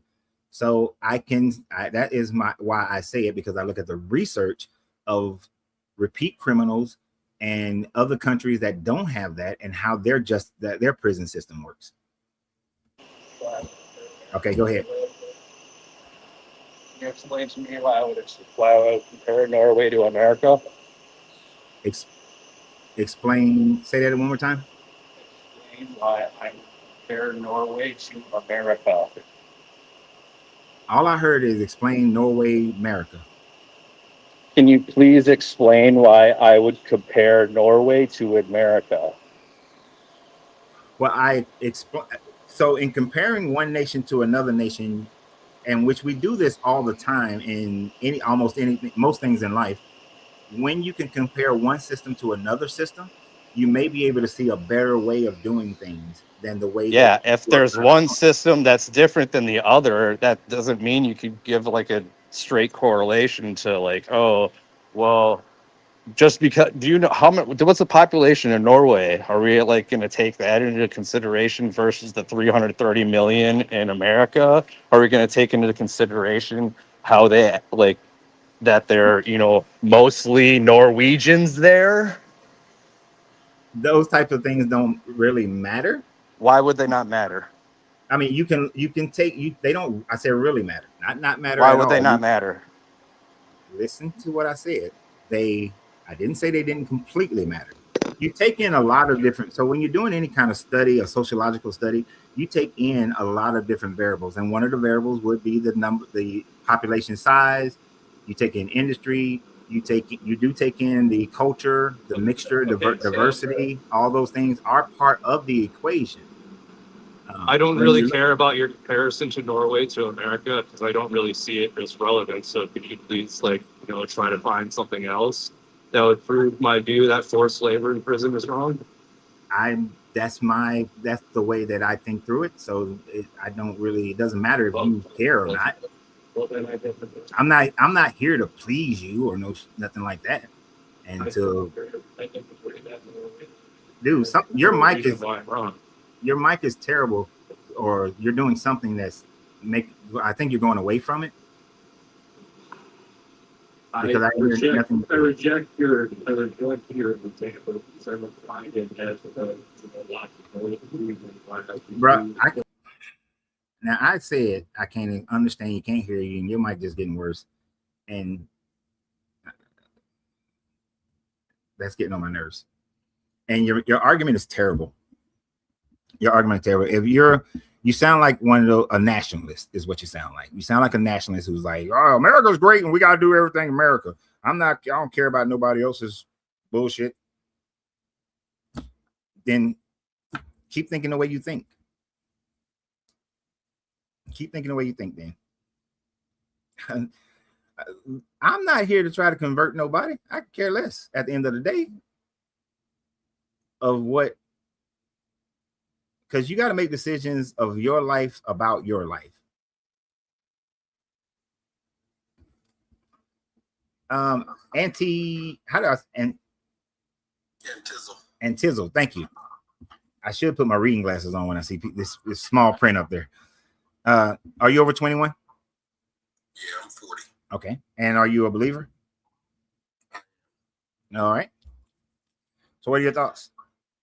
So slavery was never approved in the Bible. I know what verses you're gonna run to say that it was, but that was so the Bible says eye for an eye. These nations had taken Israelites into captivity, and Revelations. Hold on, wait, no, stop. When did the Canaanites take the Israelites into slavery? So they didn't take Israelites who were believers in this slavery. They took Israelites who were living as Canaanites into slavery. When? During that whole scripture that you read. But in Leviticus? In Leviticus, no, we're not. In Leviticus, during the time frame of Leviticus supposedly being written, that was when they were leaving Egypt, not the Canaanites. Now, if we want to go historical, they never were in Egypt. They were leaving Egypt, so he told them to do that. But the Canaanites were already known for having slaves, and the slaves that they had were Hebrew Israelites that were not following the faith, so they were considered Canaanites. Where's your proof of that? And they was in other Romans. They was in other lands. What proof do you have of that? Because no, okay. No, don't jump to Revelations, because you got to deal with the story that is telling in Genesis and Exodus. According to the story in Genesis,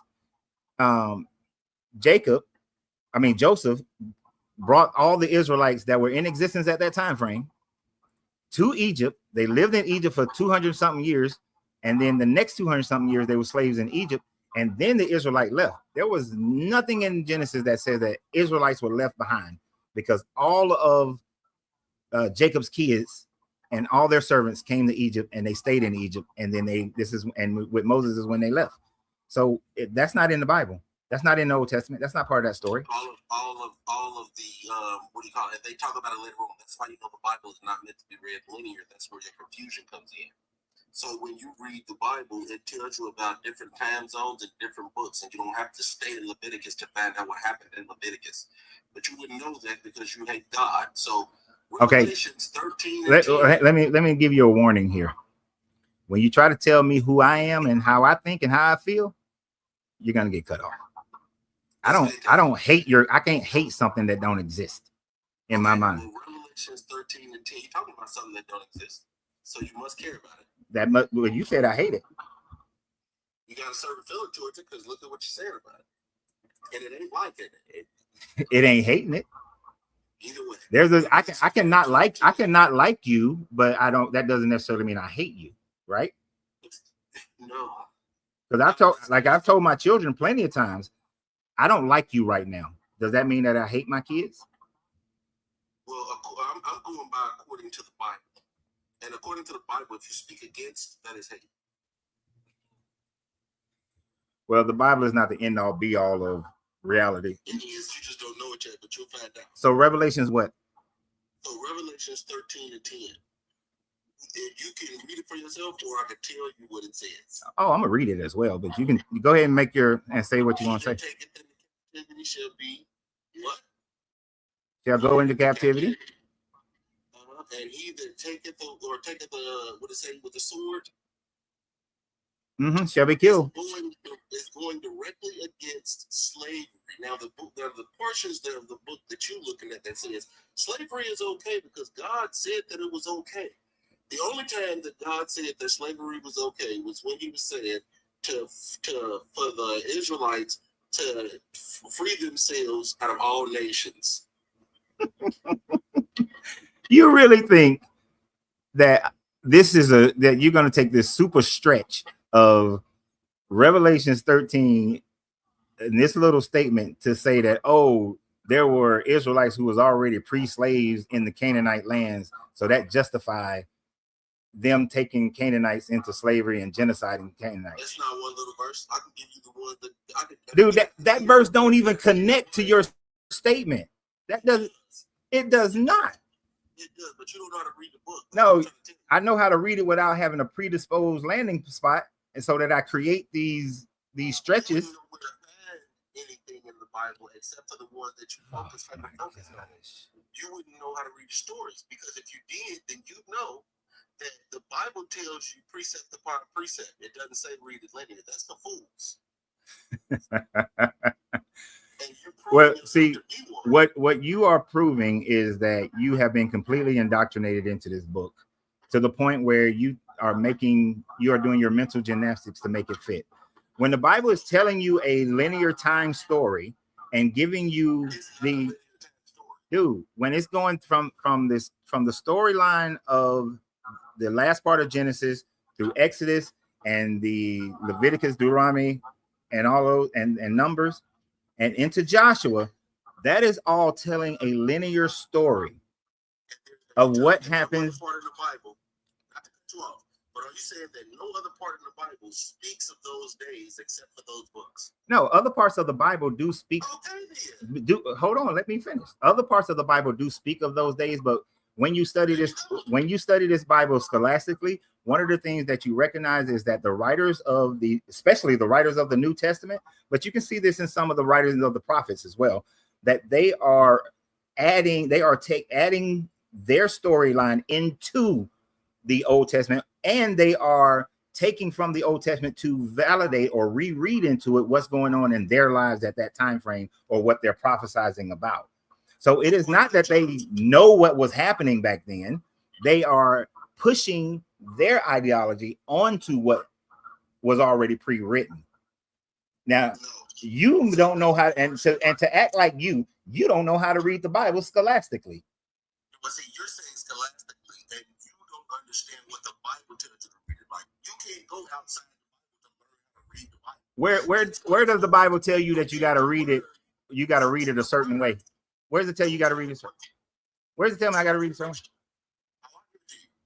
gonna say my point first. We met, and you can't stop cutting me off. Oh, first of all, this is my show, and I can cut you off any damn time I want to. Bro, but I'm gonna be subject to your bullshit. That's very easy. Because I'm getting ready to go to the gym in a few minutes, so I can kick you real easy. I really don't give a damn. Because you came up here all aggressive and all that kind of shit with your little emphatic way of talking. And if you want to actually have a conversation with a grown man, then you wouldn't even initiate the conversation with an aggressive manner to start the conversation. But that's how you did it. So you act like a Hebrew Israelite, for one, the ones you see on the street most of the time who, rawr. So don't come to me talking about being a man when you don't initially know how to show tact when you first start a conversation with someone. I have never initiated a conversation with anybody on here with an aggressive mentality from the very beginning and calling them out and saying that you don't this and you don't that and all that, which is what you did. So you don't know how to be a man. So I suggest that you go and learn how to be a man before you come back to my channel.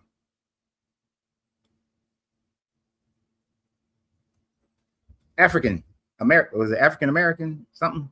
I didn't see the whole name. Oh, African Americans ain't African. Okay. Okay. Are you over 21? Yeah. All right. And are you a believer? No. Okay. Cool. So, you know, this is the point that most people don't get. You realize most people can't read. Seriously. So Okay. Here's an example. Can I get you to speak up just a little bit, please? Here's an example. Okay. How you know they can't read. So my mother just passed away. And one of the things she did when I was a kid, she promised herself that her kids weren't going to be dumb. Right. She taught us to read. Mm-hmm. He taught us to read was the Bible. And she said this on her deathbed. That was her biggest mistake. Because most people can't read, man. If you read what's in the Bible, you will see it. So in Genesis 2, Uh-huh. God isn't God anymore. He's Lord God. Right. And he's that through the rest of the Bible. Right. The rest of the Bible. So now, what's a Lord? Oh, that's just another name for God. You mean like landlord, warlord, drug lord? Is that the same thing? Yeah, it is. Same thing. It's just a man who wishes he was God. That's all it is. The average person don't even get that. Right. Then it goes. Wait. Because I want to put this a little bit in a little bit more linguistic archaeology. So what, for those who may not understand what he's saying, is that in Genesis 1 all the way through Genesis 2 in the middle of chapter 4, that's actually one scroll, one story. God is referred to then as El or Elohim in the Hebrew, but then once it gets to Genesis 2 in the middle of verse 4, it started to be called all capital Lord, which was the Yahweh, supposed to be Yahweh, and Yahweh was a minor Canaanite deity that got elevated into the higher deity. So there's a big difference in the personality and the authority in the ancient Canaanite world at that time frame. Go ahead. So I'm just going to land right here.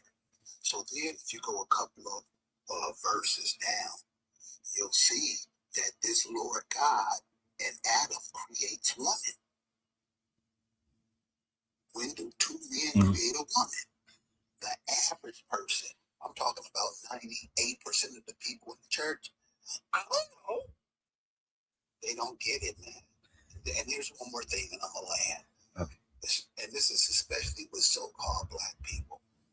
When you ask them what was the spiritual practices of the people here before you were bought Christianity, Catholicism, and all that, they never know. All right, brother, Yeah. you're doing a good job. All right, appreciate you. But and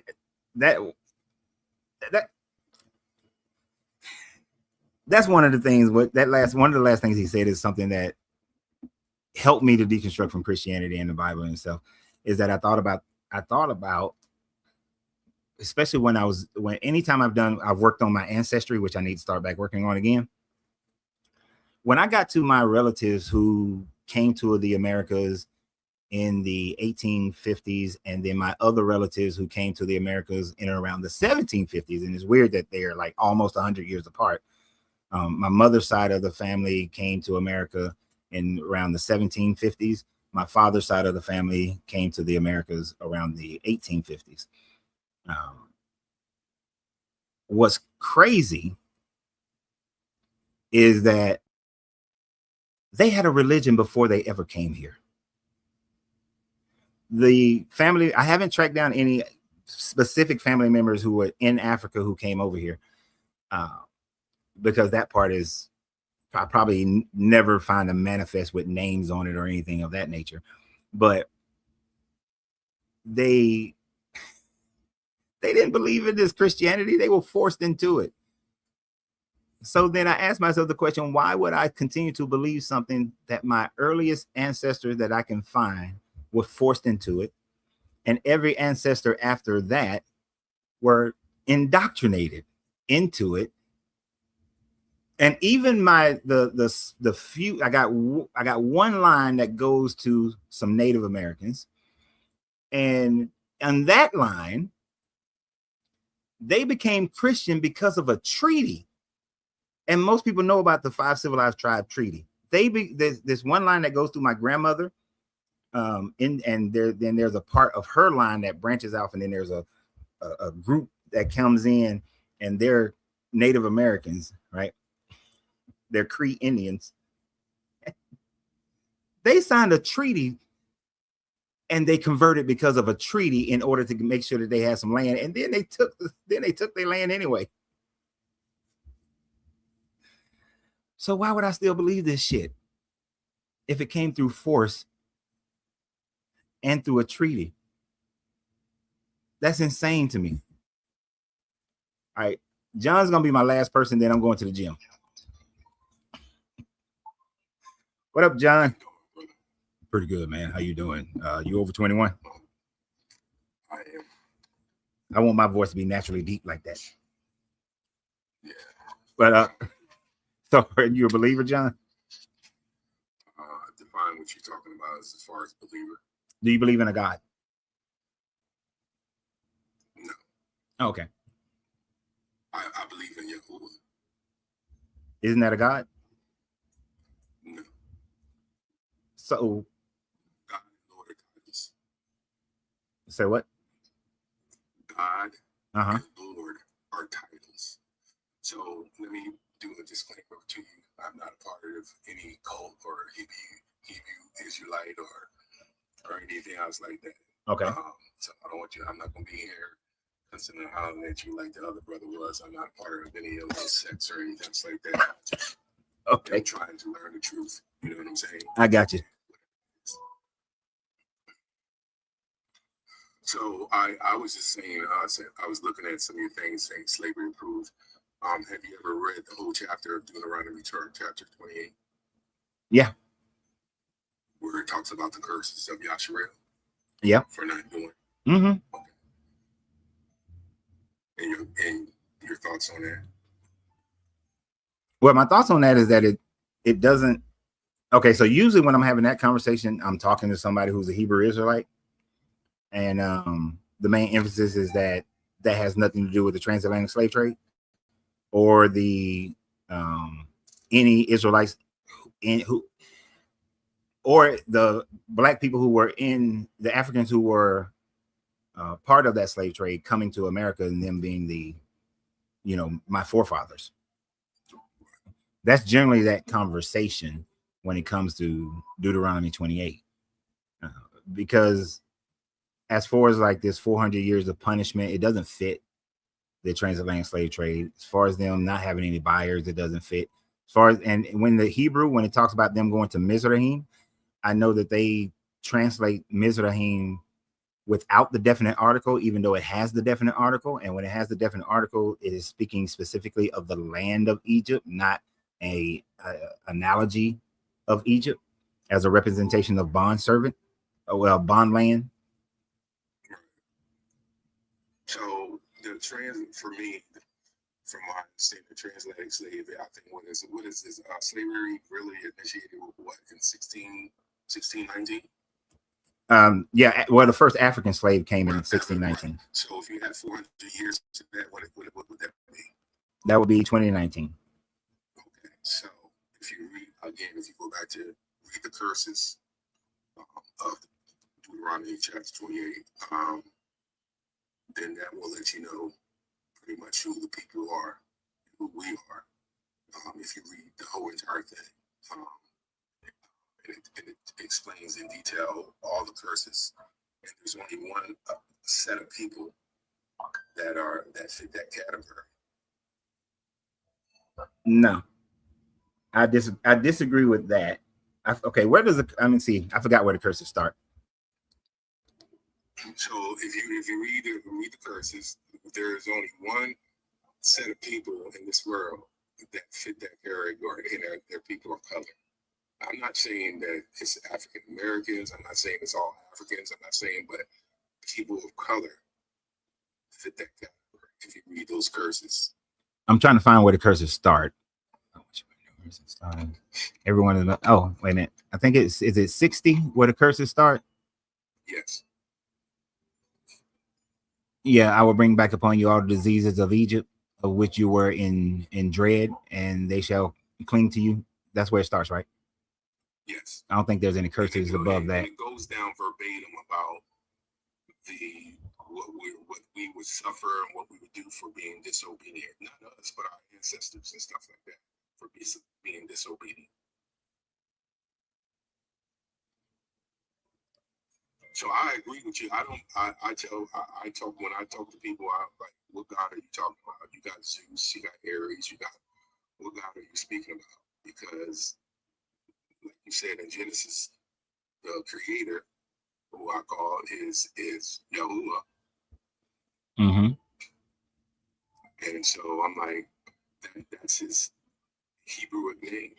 If you read the King James Bible or any Bible, and when you were talking about the Bible has been interpreted, it does. It also says in Jeremiah and Isaiah about the lion scrolls of the hand. So you have to do your due diligence, and you have to ask for discernment and eyes to see and ears to hear when you do read this, because the lion scroll of the hands have changed everything. If you read the preface of King James, they'll tell you that they took the names out over like 6,800 times. Well, I don't really read the King James. And changed it to God and Lord. Well, I don't really read the King James version anymore for decades now, because most of the versions. But wait a minute. But to get to the point of it, because I study a lot of history, right? I can actually pinpoint many different groups of people who experience similar things that you can find within this curse.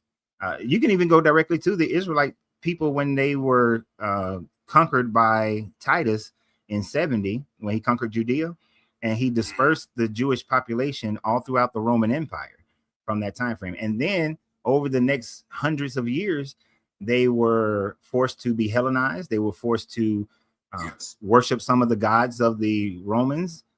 Now it created some revolts. They did try to revolt. Probably about 99% agreeing on just about everything. Right. You see, I agree with. Now the only problem is that it lasted way longer than 400 years. That they had to deal with the Romanized version of first the Roman what they call the pagan system, and then the Roman Christian system. So, but like when Christians and then I can look at even though they didn't come out of Israel, I mean the Chinese dealt with a similar type situation when they were being conquered as well by depending on who you're calling Chinese at that time frame, by the Mongols. And then you have it again when they were conquered by the Japanese. You can look at different African nations when they were either conquered by the Muslims or by the Christians, that they suffered through similar types of situations as well. And the Native Americans, the Christians came over and they dispersed Native Americans further and further west out of their homelands and forced them to worship Christian gods. And so many different cultures can say, oh, look, these curses, and they happen to our people.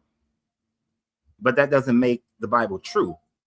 That's just a system that has continuously repeated itself throughout history when a conqueror comes in. You believe in evolution?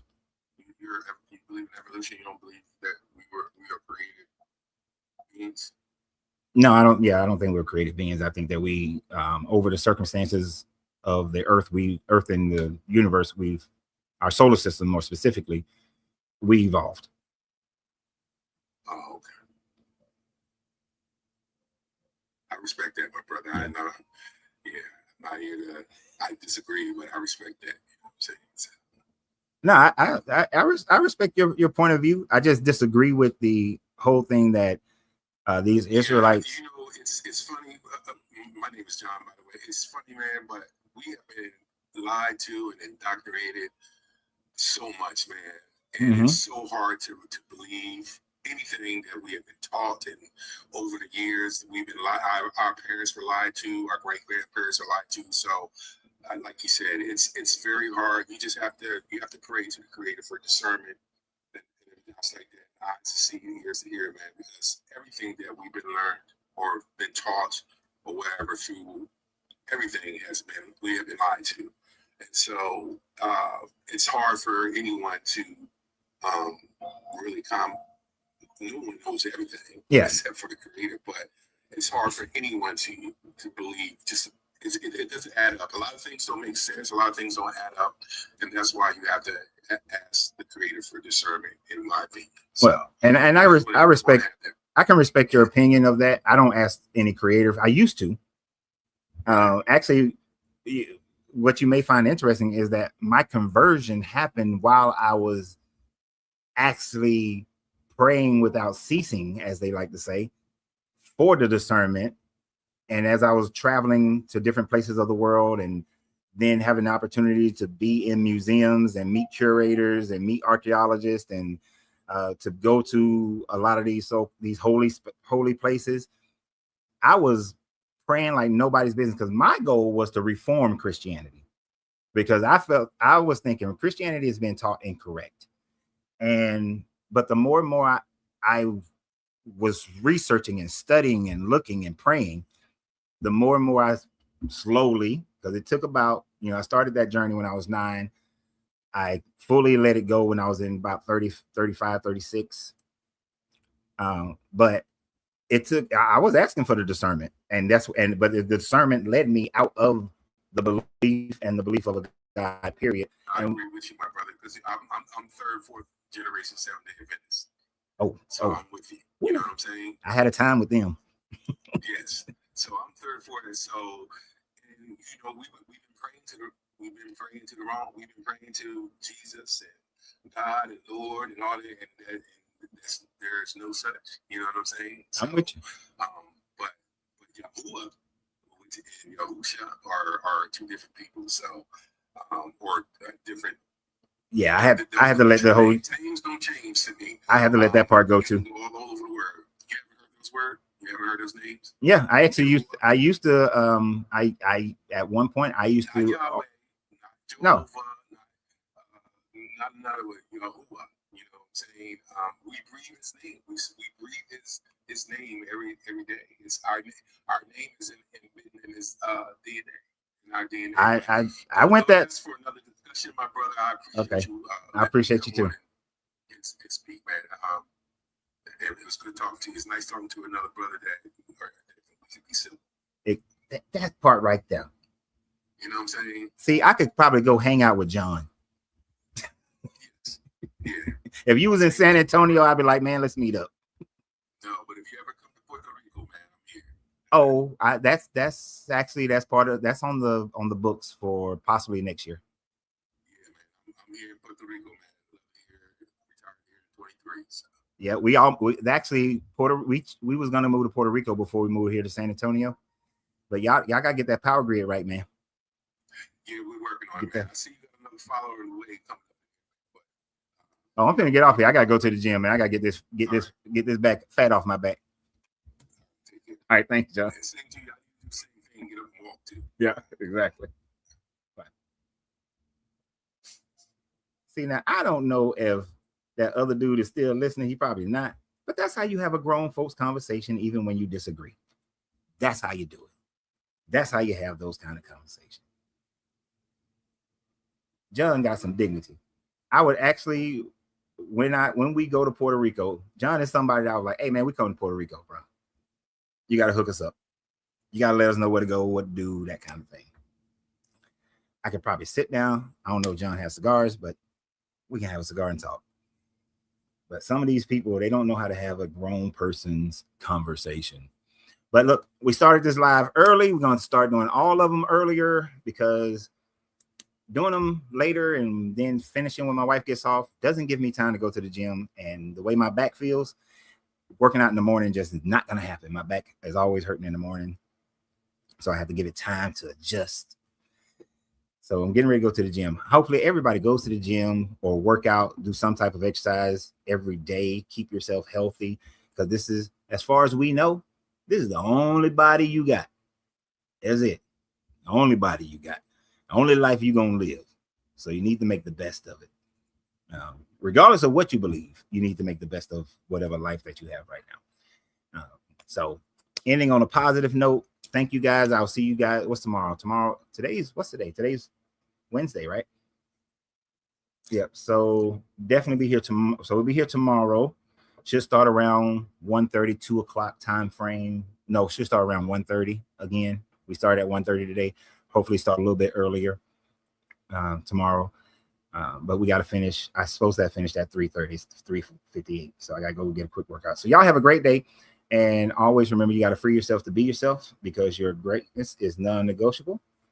Good journey, good vibrations. And we